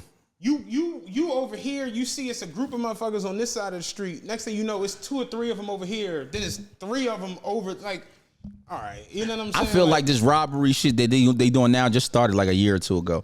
Because when that's the new shit. 2018, 19, 2020, money. it was 2021. I'm up there, all my jewelry on, by myself, jumping in and out the whips. I got the Porsche. I'm doing what I want that to was do. EDD time though. Niggas was yeah. rich. Oh, yeah. Certain niggas had 3 You know what I mean? 400s. Right. And I'm here for a wedding. I'm not even here. And I'm in the process of the wedding. A day or two from now, I'm here trying to just vibe. You know what I mean? Get on the beach, hoop a little bit, shoot around. In a weird way though, and this is the point I was kind of alluding to. I felt like there was a time period where if you weren't in certain things or around certain shit, it didn't get there. Right. Like I got like one of my homies, he's like a race car driver. Like that's what he does. Like he does like race car shit. Right. So this is like he's like a nerd. He can tell you about fuel injection and trajectory of wind, and that's his twist. And he does all these car things, and he's going to Italy to go to the Ferrari. Oh, he that guy. Yeah, and even him now is just like he in Vegas, and he's just like, yo, on like our weekends we don't even go to LA no more. We go to Phoenix. Cause he Phoenix like, is it, I don't though. want to be the fucking LA. It's just too much nonsense. One of his friends got robbed. White dude got robbed for his watch out eating, and he just like, yeah, it's too much silly shit going on. There's a lot of silly And shit. At one point, like you said, it was none of that. I mean, it went on, but like if you weren't in that, you didn't have to worry. Yeah, about it. And the thing is this: once the LAPD commissioner go on TV and say we can't save you, you shouldn't be out there. And I was Portland. I was out there right after he said that. He said we cannot save you. Can we rewind a little bit? Y'all was out there on a double date and shit. Well, we recorded with Crip Mac and Spank out there in LA, and then we went to the Kanye Drake show. On a double date though. Don't skip the double date part. It wasn't a double date. Double date. We didn't do much together. We had dinner one night together. Yeah, we went to Mastro's one Mastro's night. That was it. penthouse. He was in there yelling at everybody. Are y'all in Blew that public bag. relationships? Yeah. Yeah. So tell us about the drama that come from the pod. Not Oh, from the pod. my girl don't listen to my show. Yeah, she refuses.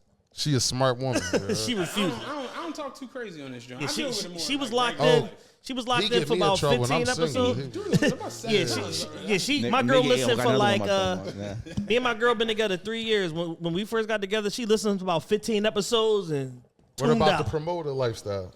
Well, that was before me and her was together. The promoter, right. yeah, that shit was So out of this world. I've been with my wife 12 years. I drove for something. That bring more whole shit. Than You drove, Well, that's a lot of imagine me, money I though. do both, but I'm single, so that they'll be all right. Yeah. I've been with my wife 12 years. Congrats Right. on that, man. I That's appreciate big. it. I've been married 3 years. You know what I mean? This is my 3rd year, matter of fact. Going October 10th to be 3 years. We've been married. So, you know what I mean? She understand who I am. The man, and she know when the women come up, I gotta be I'm gonna flirt a little bit, but ain't nothing gonna really happen. You know what I mean? I'm gonna send them more to the homie How GL does way. she feel about that? I mean, those conversations. I love this guy. My wife. What's dope about it is y'all kind of do look like a New Jersey bun being pimped. You a family man getting this paper, you on that? Yeah, that's funny. So my wife is like, she down to earth. She like, you know what I mean? And she was popular. You know what I mean? And I don't know if y'all seen my wife when y'all get a chance to see her. There you go. She a nice looking woman. Describe her. You know what I mean? Yeah, I'm not about to describe her, but she's nice. You know what I mean? She one of them joints. I'm Did good for yourself. It's the Instagram model? Nah, my wife not nice joint. And but she got like she graduated college and all that stuff. She like one of them nice looking women, but she more funny and more like those type of women. You know what I mean? Very smart, very educated. But she understand. She from the project. She understand what type of dude she dealing with. I'm a foster home dude, so it's a different thing for me. When I be around women, you know what I mean? I like to have fun. I like to talk spicy. You know what I mean? And that's what's gonna bring the ratings. You know what I mean? Some things you just got to deal with. You know what I mean? Dylan, come with me. It's a lot of things that come with me. You know what I mean? And I'm an asshole. I'm gonna say what I want, when I want to, who I want. And being in a relationship and knowing your partner is like a super underrated part of making that shit work. Super underrated. And how it survive, because it's like you gotta know who the fuck you with. Right, and it's like, yo, if you a woman and your nigga's a flirt, but that's as far as it go, and you locked in with him and you accepted that, you gotta let that man be who the fuck he is. On the pod, I'm a flirt. Yeah, on the pod, not in public, not around the on the pod. On the pod. How many pauses you had earlier? I had another pause. I'm bringing at the camera. That's That's definitely real. Knowing who you with, you know what I'm saying? Like, you got to know your limits, know what you're allowed to do and can't do before you know what I'm saying? Yeah, Like, understanding is a big walk in thing. the house, get hit with a cleat. You know what I'm saying? Like, I ain't play sports in 15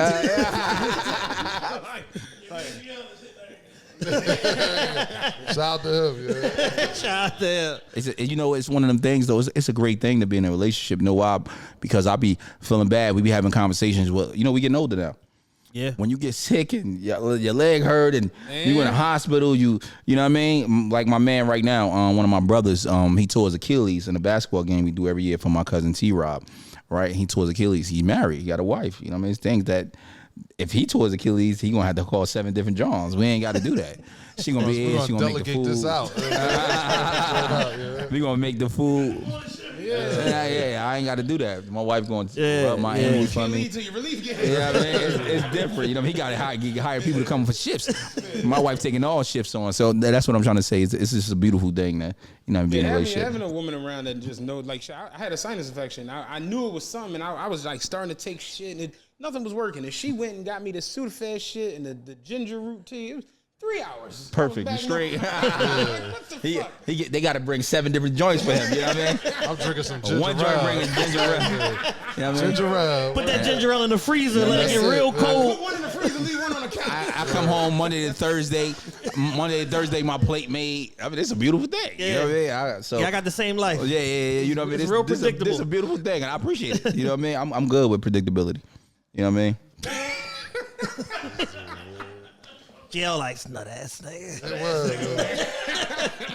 Family ass nigga. Family man. Word up. Switching gears a little bit. Let me ask y'all this. What's y'all thoughts on the Tory Lanez case? Did y'all feel like the jury got it right, or did they just throw the nigga in jail because they wanted to go home for Christmas? I don't think he shot her. But if you careful. notice the charges, they say he discharged the gun. I heard he shot in the air. That's discharging the gun. Right. Illegal firearm. So they was going to get him with something regardless. Yeah. You feel me?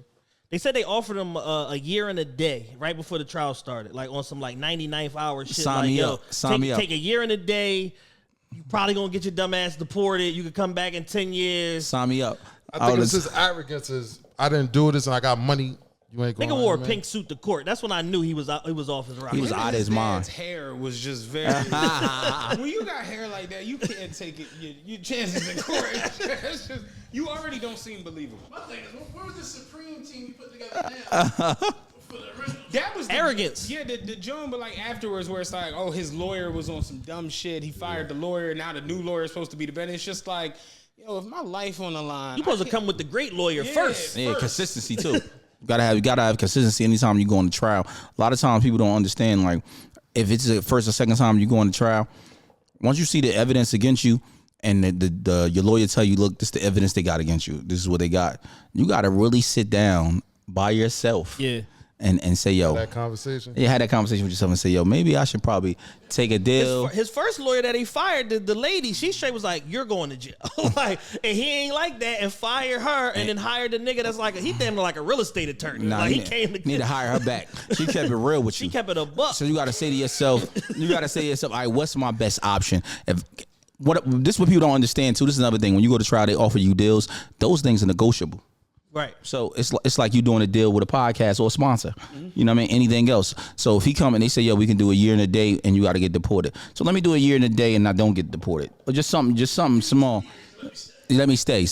I do that. You know what I mean? Let me do a year and a day, come home in 7 months and on a house arrest or ISP, or let me go to you know what I mean, the halfway house or something. Have they said what he's looking at as far as the sentence? Nah, he only probably going 7 years, 7 with 85. Only 7 years. No, I'm just saying to you, and you shot somebody. You just got convicted for shooting somebody. So let me ask you this: who has a hot song first, Gunna or Tory Lanez? Tory Lanez gonna have a hot song because he not considered a rat. We don't care that he shot You her. don't think that the shit with Megan is like a? You got women that's literally like, bitch lying. I'm gonna say this. I'm gonna say this. This is a fact, right? And then we all know this, bro. Black women is the least protected. So being at the least protected, at the end of the day, it's sad to say most people not gonna give a fuck when he come home. They're gonna say Tory Lanez out. He got new music. Let's go listen to that. I think him Just and the keeping it girl real. was wrestling over the gun and it went off. And he can't say no, she shot her because it's a snitching. Yeah. And the girl won't say that it was me. Shit, I think he tried to pay her like, yo, take this. You be all right. You'll be home in 7 years. I mean, a year. Take that year and a This day. baby Fuck it. girl, she Yeah. like, nah. Tony Yayo said on Vlad, he said, anytime where you get charged with a shooting and the person you allegedly shot is coming to court Take a saying you deal. shot me, take the deal. Yeah, that's 100% of the bro, time. that's Take the deal. I just seen what's his name, China Mac, I think his name is. Yeah. He was saying how he shot what's the rapper name that was Chinese as well. Jin. Jin. He said he Somebody shot Jen. No. He took Jin chain and somebody else, I guess, that was with Jin that he had problems with, I guess and he backed out on him and popped him in the club. You know what I mean? So and Jen is fine.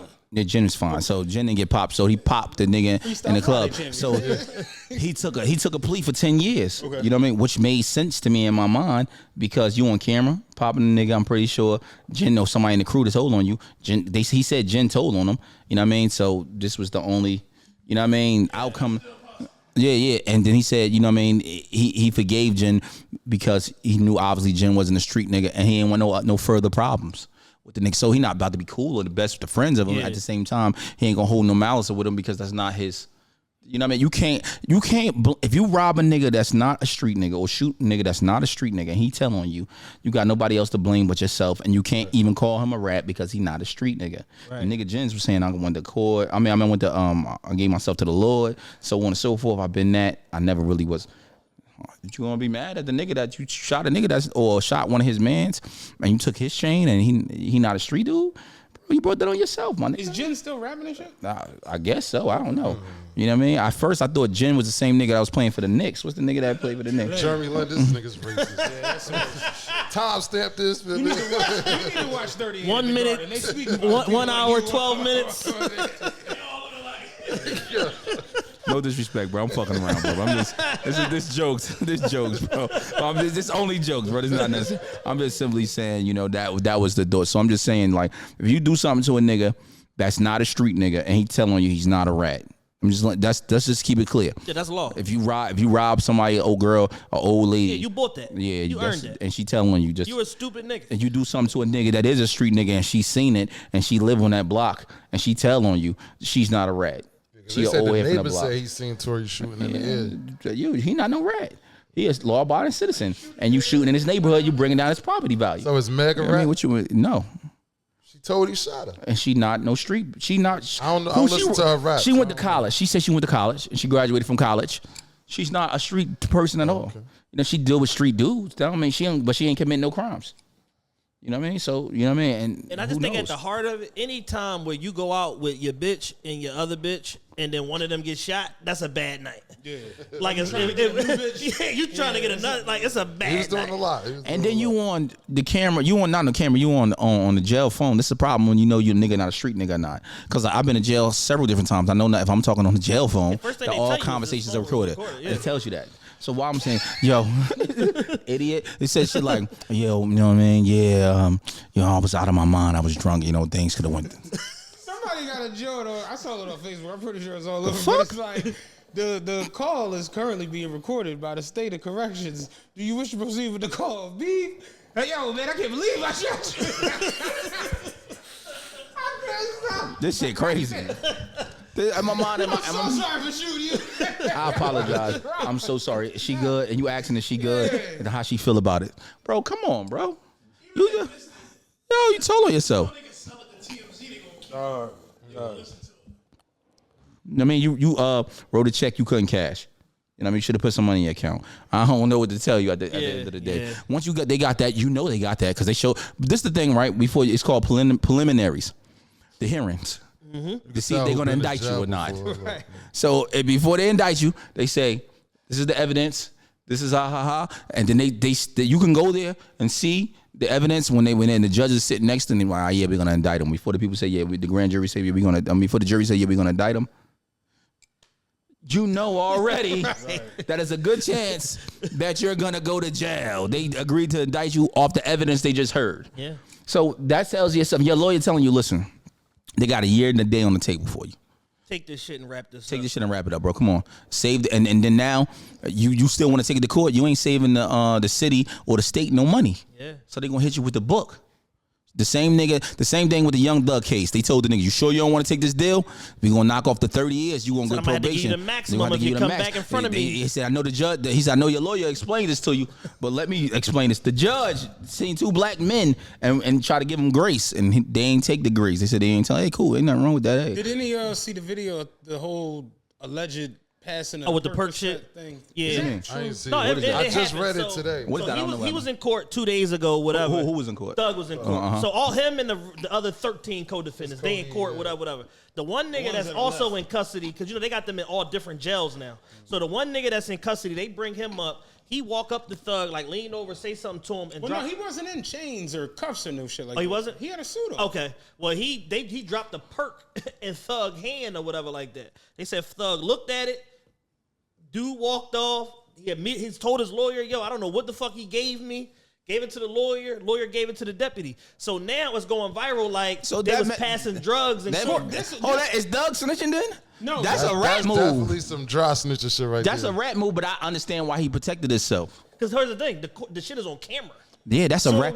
the way that the title or the verbiage on it was Thug and his friend Court doing a drug handoff in court. So I'm thinking like, there's no way. It's just absolutely no way. So then you watch the video. That's extreme. And you see it. The guy walks up. He go to like dapping, like like this joint, and he like you know how you got the that joint. And he puts something in his hand. Guy go to walk out the door and they stop him and they looking at him and he just like open his hand and put some shit on the table like. Yeah, because Thug in mind like this nigga trying to set me up. Exactly. So And I that's what most ain't saying Thug ratting because that ain't no rat shit. But at the same time, bro, I gotta protect myself. But here's the thing: the doing? day before in court, somebody mom that's another co-defendant brung a bomb of weed in the joint and tried to pass it off To Thug? to another nigga, to her son, They different in Atlanta. And that's why I'm just like this whole in shit open is- court. And they want him to boof it and open court put it in his ass and they tripping. Niggas is tripping. That is not even how that work, bro. Don't you got to go back through quarantine when you go back to the Yeah, jail? let me or say whatever? something to you. It's, so that don't really matter. Let me tell you why. So it's some shit called niggas boofing. Niggas, what you saying? People do it all the time, but obviously it's not a bigger trial. So niggas usually get somebody to come to the court, meet them at the court. They give it to you, however they give it to you, and you take the shit and you put it in your ass. So even you strip, they ain't gonna see it because it's in your ass. You gotta put it in your asshole. Oh, you know the shit already. You went down. You. No, but not if you put it in your ass. That's what I'm saying to you. You might cause you put your hand. Pause. Nah, you might say. You can say I gotta go. I go to work. This is I gotta go to the bathroom. I gotta do none of this You shit. go to the bathroom. You put it in your this ass. is the corrections corner. You first phrase jail nigga. Oh, you was down there. Okay, you know. It's just, You know how it go. It's just a different thing. You know how this shit is different. They just do shit in different things. It's a nigga I follow. Yo, he do amazing like I guess commentaries about when he was locked up. His name Joe T. Y'all be watching him on YouTube. So go to the nigga on YouTube. His name Joe T. This nigga funny as hell. You know what I mean? And he be telling a lot of prison stories. And one of the prison stories is what we just spoke about. Black boy? No, he's skinny nigga. Okay, you know what I mean? Skinny, dark, brown skin. He looks similar if he was skinnier version of a bro right here. Okay. A tall dude like 6'2", 6'3", and maybe probably 6 foot, whatever. Yeah. And he be talking about these particular stories, and in these stories, we talking about the same things that we have in the conversation about boof and shit, so on and so forth. It's called boof? No, that's what it's called when you put it in your ass. That's the act. That's the act of it, is you boofing it. You know what I mean? Putting it in your ass, boof. You get it, boof. You know what I mean? Boof a knife, put it in his ass. Right.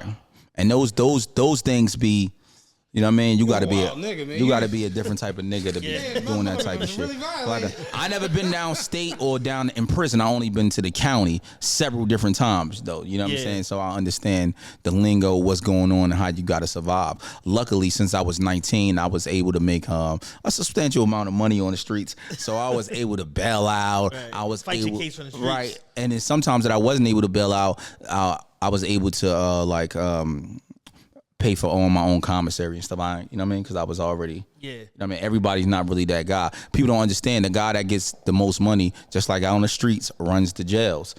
And especially if you can hire the muscle. But So with that being said, you think he needed a perk from that nigga? He could get a perk. that's why he put that shit on the floor. Like, yo, bro, come Yeah, on, that was bro. the whole thing. And If he that, want a perk, I'm sure You about he to get could me a locked perk. up. You about to get this an additional charge. any CO in Cobb County Jail will bring him a 30 perk 30s if he wanted it. You know what I'm saying? So it's like that was just like a dumb joint. Nigga like Thug gonna run a jail. He gonna be able to fuck bitches. He gonna the guards. He gonna be able to get money in there, and he gonna be able to have his commissary, and he gonna be able to get niggas fucked up if you talk too crazy because his money long. You know what I mean? That's why he was able to run in the streets. He never locked in. He walk around like he wanted to lock in until you know what I mean, you go to like a max type of situation. You know what I mean? Then when you go to a max situation, it's a lot different. You know what I mean? When you go to the max situation, it's a big difference. They gonna shake them down. They don't give a fuck about nothing. You got to start building them reports again all over again. It's a different thing. You know what I mean? So it's all about just how you conquer and do your bids, and when you go into the street shit to understand what it actually is. If you don't really understand what the street shit actually is, then you shouldn't be a part of this shit. Just general, because it's different levels to this shit. The niggas that steal cars, it's gonna be different than the niggas that murder niggas. The niggas that steal cars shouldn't be doing no business with the niggas that murder niggas. You know what I mean? Because it's a different level of the street shit. So it's some niggas that's in between that sell drugs. Even the drug dealer niggas shouldn't be with the niggas that murder niggas if you're not hiring them. You know what I mean? And if you didn't grow up with them niggas. Because if you didn't grow up with them niggas that kill niggas and that you know what I mean, dude, they don't give a fuck if you get money. If the opportunity come for them to kill you and take your shit, they gonna do it. Every You know what time. I mean? So if you ain't grow up with the nigga that murder niggas, then that don't be befriend that nigga. So if you outside and it's the same thing in a building, you a car thief, dog. These niggas murder niggas out on the streets and they probably got handwork. That ain't what you do. That ain't your sector. So stay in your lane and understand what that lane is. You a rapper and all that extra crazy shit. You could buy niggas, but you can't buy every nigga. You gotta understand that. There's a nigga that come here it's called positioning. If a nigga here that got the building and you come in here with some money and you know he got the building, go be friends with him. Go have a conversation with that nigga so you won't get extorted. This is real life. Niggas need something. I always got a saying like, you can't be used, you useless. When you go to the building, that shit is serious. You know what I'm saying? That shit is a real, niggas live and die by that. You know what I mean? And understand that if you're not in that position and don't understand what you're doing, then don't be out here doing crimes.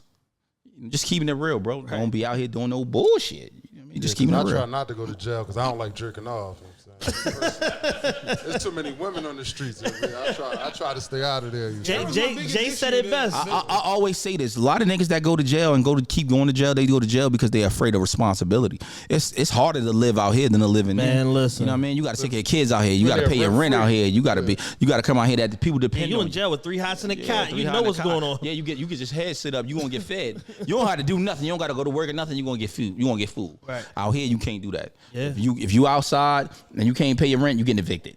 You can't feed your family, they not eating. If your man ain't got no money, all the niggas you hit up for some food, they can't get it to you. You fucked up. You know what I'm saying? Just keeping it real. So it's easier to live inside a prison than it is out here on the streets because the people that depend on you, because of the morale, because of the understanding what's out here, the responsibility, that shit do something to your mind. Think about when you fucked your Achilles up. If you ain't had that job that was going to pay you, and you couldn't get disability, so on and so forth, how would you be able to feed your family? Your wife would have looked at you. That was his hustle. Yeah, I'm just saying. So your wife would look at you different. Just generally, they'd be like, "Yo, bro, what the fuck you doing? You got to do something. I understand you broke, nigga. Where your savings at?" You know, our responsibility as men is different than the responsibility of a woman.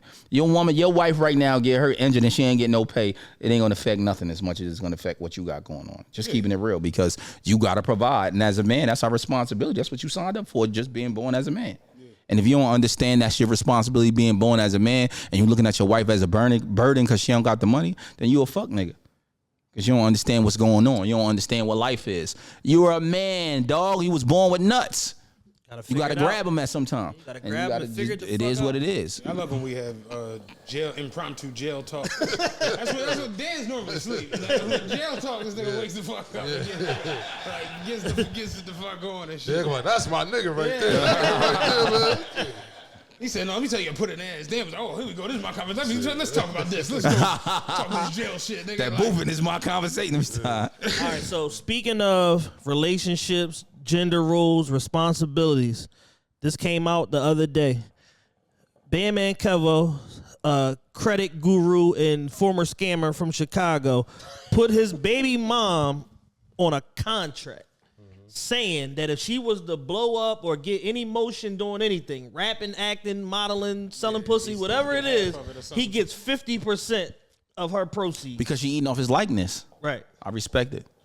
My thing is that is not like a real estate lawyer and get that shit thrown out in pretrial. Like that's a bad contract. That's a bad contract. That's a 360 deal. Right That's there. worse than a 360 deal. Yeah, I think it's about the perks of the contract. Think about this. Say right now, right? I'm worth $2 million. I'm not. I'm not worth no money. $2 million. I'm not disclaimer. worth that. Just disclaimer. I'm not worth that money. Just say I was worth $2 or $3 million, right? But my public perception is worth $20 million. Like how people view me every time I touch any platform, I'm getting hundreds and hundreds of thousands of views. I'm making shit shake. Right now, nobody knows you. You my lady. You know what I mean? No one knows you. And you be around me just by off you knowing me, you getting sponsorships, you getting people giving you makeup sponsorships, you I don't know, you getting bookings, you getting everything that's going on, you getting TV shows, you on This Is 50 or all hip hop or whatever the situation is, you just getting that exposure from knowing me. Yeah.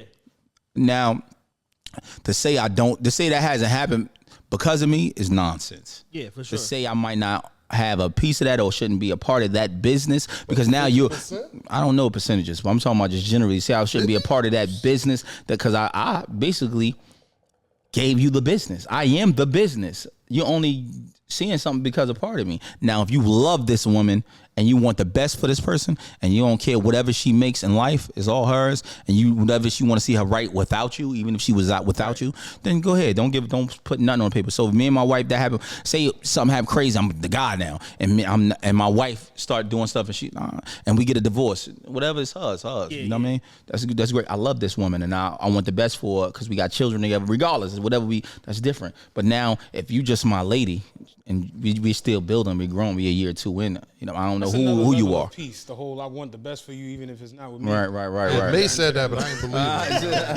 it. I don't want the best. Right. For you. So a percentage is warranted. Yeah, I think the spirit of it is exactly what you said, and you nailed it. I just think that 50% is like that's a contract has to be fair to be enforceable. All sides. Yeah, I think people heard 50%. It was just like, wait, what the like, fuck? nigga, what? Yeah. You want half? Yeah. What? Now, if I done built the bitch and I done bought your titties, your LIFO, your I'm pretty ass, sure he probably did that for her, though. I done He built rich. you, It's the labels do the same thing to you though. You can go to the bank and get the same money from a label. The labels will take. The labels want 85. Yeah, they want 85%. They want 85. So we don't blame the labels, but now we blame Bandman Kevo because he a black man saying that basically this is his employee that he want 50% from her. He's still letting it keep They half. could have did 80-20, but not 50-50. But the labels taking 85. Yeah, that's the white man. All I'm saying, yo, business is business. This nigga tripping. Business is business. We not gonna blame the white man and hold them accountable for doing the same shit to us. Then we shouldn't hold accountable the black man for doing it to his business partner. Because at the end of the day, she become a business partner when it comes to your likeness. You know what I mean? Your IP. Right. You know what I mean? So on and so forth. This is a business. Sure. We out here touching these cameras. We risking our lives out here. You don't know who don't like you.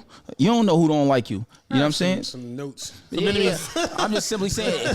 He just told us a story about him going outside, nigga seeing his chain, and you know what I'm saying? He grabbed cameras in his hand. Oh, this a come up. Yeah. You never know what, you know what I mean? Yeah, and nigga plus probably like, yo, I seen this nigga somewhere before. He don't remember where he seen you from. Right. And you got chains on. So, you know what?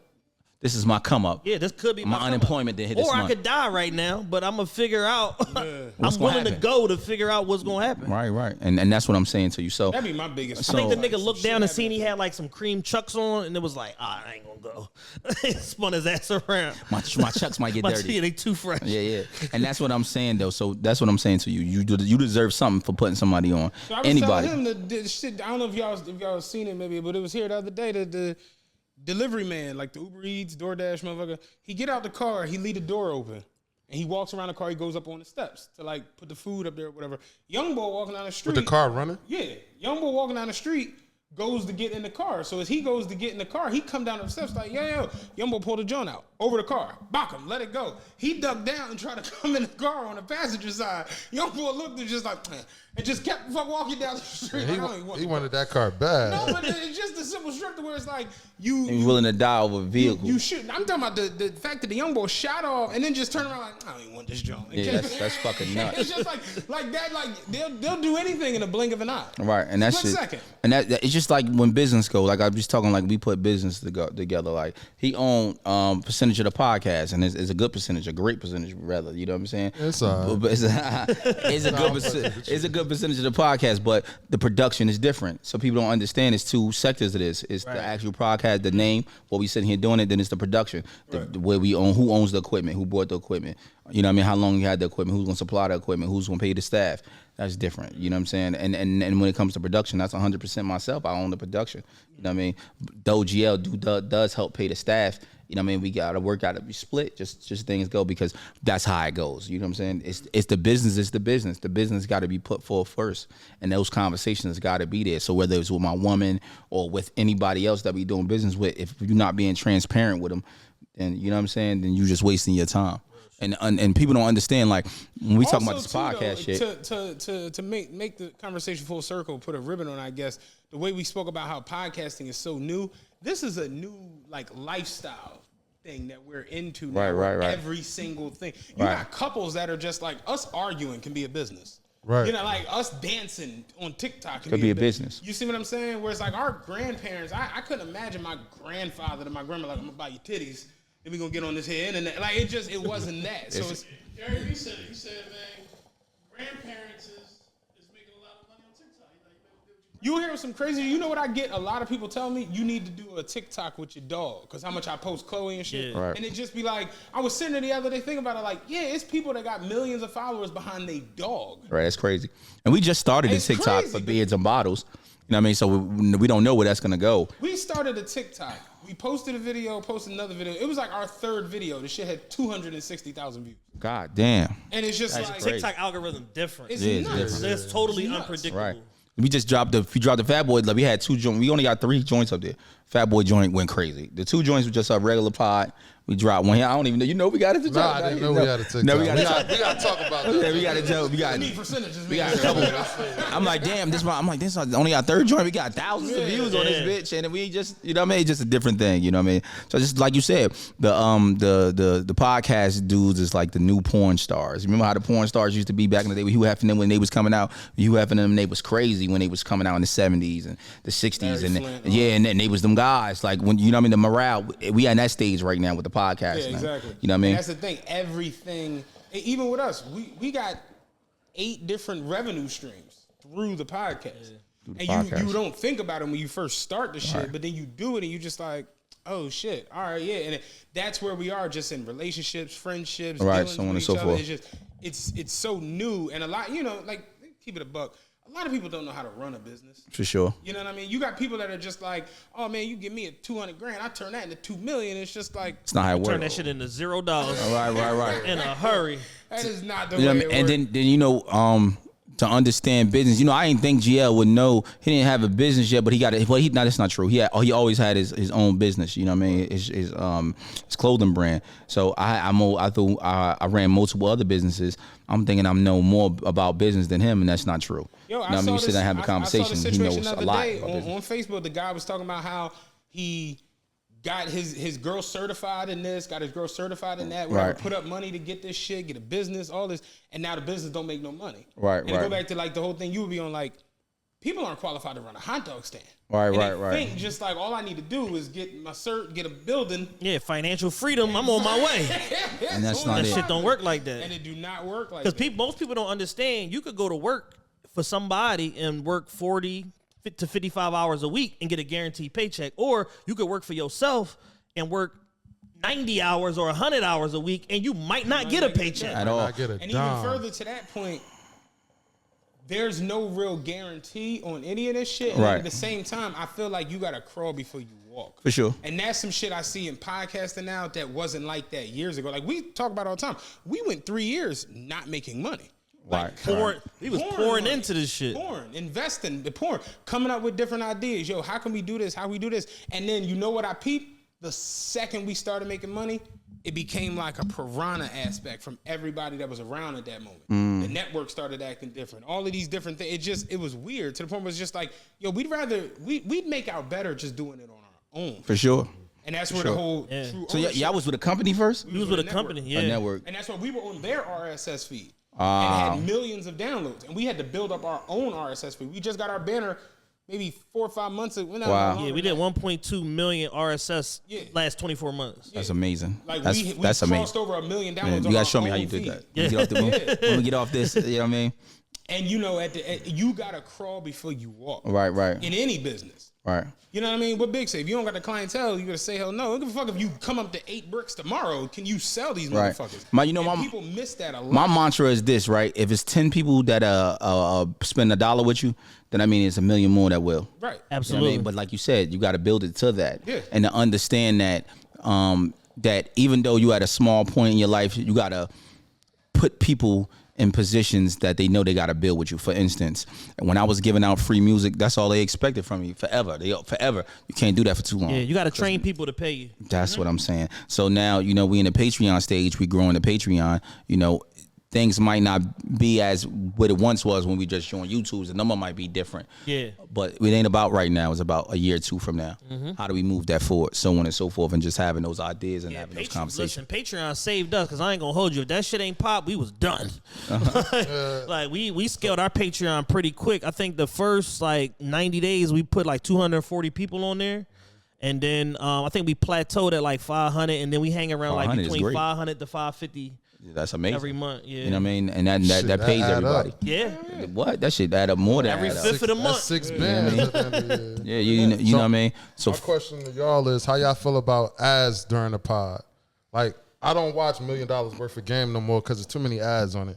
I love their pod. Like, if I could find it ad free, I'll watch it. But you'll be in the middle of an interview, then boom, they start talking to a whole different other nigga for 20 minutes. We actually had one of them in the Umar John, and yeah, but we limited to 5 minutes. yeah. People were like, they felt a way about it, but I'm just like, hey man, this shit is somebody who paid and put their Right, bread up. it makes sense. And you know, I felt good for them because it's like you just got saw 500,000 motherfucking times. Nah, you know but what I mean? Wallow and Gilly shit got like 12. yeah, That shit. so it just Before the even shit start, it's Yo, full. it's the vodka, it's some shaving shit, it's some other shit. Rolling swipes. Don't forget the Yeah. rolling But But swipes. you talking about a revenue stream. These niggas probably bringing in 10 million, 15 million a year off podcasts and Ad sponsors reps, and absolutely. ad Now reps. then it's to your content, how you feel about your content integrity. That's why Joe Budden ain't got no ads. I was gonna say He that was more next. He was gonna say he But wouldn't you see see my no content ads. the But way you see, I you went back to intended it. YouTube a little bit more.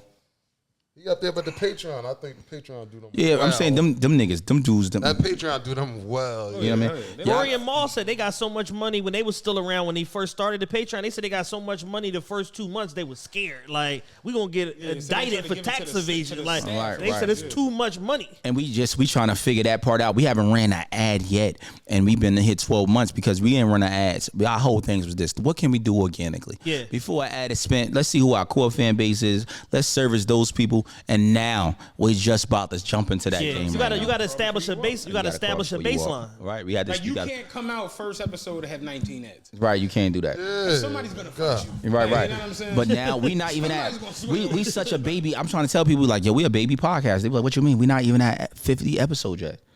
We at 48 episodes. We just dropped yesterday. 48 episodes. Justin used to tell us 7 episodes before you even consider yourself a thing. I think it was, what was it? 15 was the next one. 15 was the threshold, and then 50 was like you a podcast. Right. You know what I'm saying? And we already on Patreon before, and that's a good thing. I'm trying to explain to people. So we got, as we move and as we growing, now we got to scale it. How do we scale And it? as you access more information and you got best practices and this person over here doing this and this and this and you got access to Joe Budden and all of this shit, you supposed to be able to shorten your runway compared to somebody else that's not exposed to that information. And you know, people, when Ice came on our podcast, people had not so much to say about it, but they was like, some people, you know what I mean, that rock with him was like, maybe you doing it a little too early, doing our podcast too early, and that's family. He like, nah, I want to get these guys to look why they still going, and that right there kind of, I feel like helped us scalp the line a little bit. Yeah, Shout out to Ice. cosign. That was our Early- cosign. early You know, cosign. that brought validity to our podcast. Yeah. They solidified us. You know what I mean? And then, you know, Arsenal, my brother, he jumped on the podcast early too. Like, you know what I mean? And we got Shotgun Shug, shout out to Shotgun Shug. DJ Lil Man, you know what I mean? In our area, y'all might not know him, but in our area, you know what I mean? Professional boxer. He's Like, a guy, we done had professional some boxer. We had different Chris people up Colbert there. on our joint too. You know what I mean? Lightweight champ. And you know what I mean? So, I fucks you know what I mean? with Suge. Suge is one of my favorite Yeah, so rappers, like, ever. we got them guys. And you know, I got relationships where I'm about to hit up probably my guy Next Goods. You know, maybe just hit Vado up. We gonna have guys up here. You know what I mean? Shout out to Fat Boy. He got us in contact with Ronnie DeVoe from Beb DeVoe. You know what I mean? So you know what I mean? About to start having guests on the joint, and then you know what I mean? I had linked up with the guy, my man Rico from 8 at the Table. I don't know if y'all seen their podcast. Yeah. I like so, him. you know what I mean? Rico, The girls my guy. hate his ass. They hate him. My They wife hate hate him. You know what I mean? But Girls hate the his guy's ass, such but a that's how great, I know genuine dude. that's how I know he's good at what he's Yeah, doing. he doing a great Because job. people are emotional. Every time he come on the screen, Yeah. girls be like, "This motherfucker." They be like, he a fuck boy. I love it. You know, I love that for bro. We gotta come up there, man. Fuck with y'all. Yeah, come up there and fuck with us. But you know, with us, we like to make an experience. Like, you know what I mean? We want to, when y'all come up there, bro, like prepare to come to our podcast. We going to get something to eat. We hitting that little hitting hole the in the wall city, club. We hitting this Enjoying nothing, though. What you mean? Nah, we ain't gonna jump. We ain't gonna jump you in tonight. Come down this alley. I ain't gonna hold you. Me and Dan might be down to get jumped in. I don't know. Yo, we gonna try to have this nigga stupid. Hey, yo, we gonna have so much fun. You know, this dude, like this dude party every day. You know what I mean? So I'm outside. he outside every day. So you know, the city don't see me as much. So when they see me, you know, it's more of an honor, it's a thing. Yeah, you know what I yeah, mean? yeah. So when I come Nah, I up, can't wait, man. we I gonna can't wait to out. come fuck with we y'all, gonna have man. some fun. You know what I mean? Hopefully, y'all come towards some. That's the balance between us, because he see the he do the uploads, so he see the algorithm numbers. I see the impact in the streets. Like I can't even smoke my hookah without somebody walking up. I really rock with the pod. How could I get on the pod? And it's everywhere I go. It's the impact. Forget the numbers. I know the impact. The people rock with us. You know what I'm saying? Right. That's real. And I think that right there, that says who we are. You know what I mean? Just the two difference of the two. Like he outside, I'm not as much outside as I once was. But when I do come outside, it's a movie. And then, you know, I never thought that we was getting booked off this. You know, I get booked as an artist. I'm one of the artists, like, I know you probably never even heard of my music ever in your life. I'm booked 4 times a month. You know what I mean? That's a revenue stream for me. I charge $1,200 to $1,500 to come out. Yeah, it's not a lot of money. I'm at the strip club, but I understand the game, understand the promotion game. Boom, you say you give me $1,500. I said, I'm gonna bring out 20 people that's gonna spend $40 with you.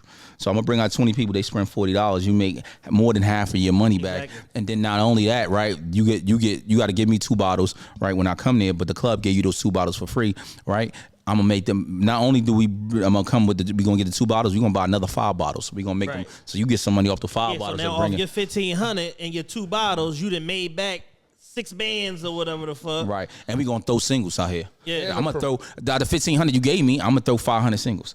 You know what I mean? And the promoters understand us on the fly. I mean, other people coming. They might not been here with us, but they here because Of us. Right. And then I'm taking pictures. I'm taking the pictures with everybody that's here. Whoop, so it makes sense. You know what I'm saying? Yeah. And then my guys, they might come and they pin it $40, but I'm gonna give them 20 back. So at the end of the night, I really only brought home like $600 or $700 in my pocket. Cool, I'm with that. But know what I you mean? went out, you brought the guys out, you had a free night, you drank for free. My guys threw money. Yeah, We the had promoter fun. won, and they want to repeat the process. We want to yo, when next time we can book you again, Lou? You know what I'm saying? And then the regular clubs, I'm charging them a little less because they, you know what I mean? I ain't throwing this much. We ain't throwing money here. Yeah. It's going right to my pocket. So just give me $1,200 to yours. $1,200. But this time we bringing out 30 people. And you could charge $50. Yeah. Because you're going to make your money back. And we still going to buy bottles on top of the bottles you Buying gave hookahs. us. We buying hookahs. You know They what I'm got saying? club pack now. And we got some beautiful women with us. Right. And they part Definitely of got the some situation with beautiful us. women with us, So yeah. now you got beautiful women with us too. They like, oh, this going to... You know what I mean? We're going to make you look good. So, you know what I mean? And that's what it's about. It's about the appeal and the morale. Hell yeah, just yeah. when we pull up. You know what I mean? This has been dope, man. This is definitely. Nah, this is dope, I man. appreciate y'all Y'all having us, bro. Y'all got a good flow, like, you know what I'm saying. It's decent Yeah. to sit with people who can actually run and talk. You know, Right. each other. Oh, man, we appreciate y'all having us, man. Y'all some great guys, man. man. Man, and a hookah busting. I ain't the hookah lord right And here. it's been like an hour we had this John. We ain't changed the code yet. This We boy. actually make a hookah. This shit. Yeah, right. Shit crazy. He showed us love with this one. You know what I mean? And he gave us the little drink, beers and bottles. We needed that shot. Yeah, Get the monkey off you our know, back. for our audience, man, shout out y'all socials. You know where they can find y'all content at, the Patreon, all of that. Like a lot of our patrons want to go out there and support other people with Patreons and right. all that. So give them all that information, Yeah, man, so so- they know that we we locked in. It's a salute. If you want to go to Beards and Bottles, it's Beards B. You know how to spell Beards. I ain't about to spell out the letter N and Bottles on Instagram. The same thing on our Patreon.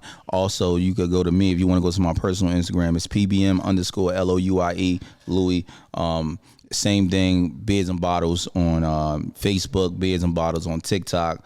On all social media platforms. Also, we on everywhere, Spotify, anywhere that you can listen to your Google Play, anywhere you can listen to a podcast, we there. Mine's is at the homie GL and beers and bottles, everything. You know, Yeah, and we know he got Taylor Payton's every Saturday. yeah, I'm a promoter and shit like They that. promote, you know what I mean? R&B Saturdays, we had Taylor Payton's every Saturday. That's what we gonna bring y'all Hey, up so to. you know that's Hell where the yeah. women at. Look, that's where the women at. I'm telling you. It's R&B Saturday. We be bringing Wig up there. No hoes didn't get to come yet, but we brought Wig up there 2 times. Wig love it, so you know what I mean. It's a straight vibe, you know what I mean. We Women, having flashbacks over there. yeah.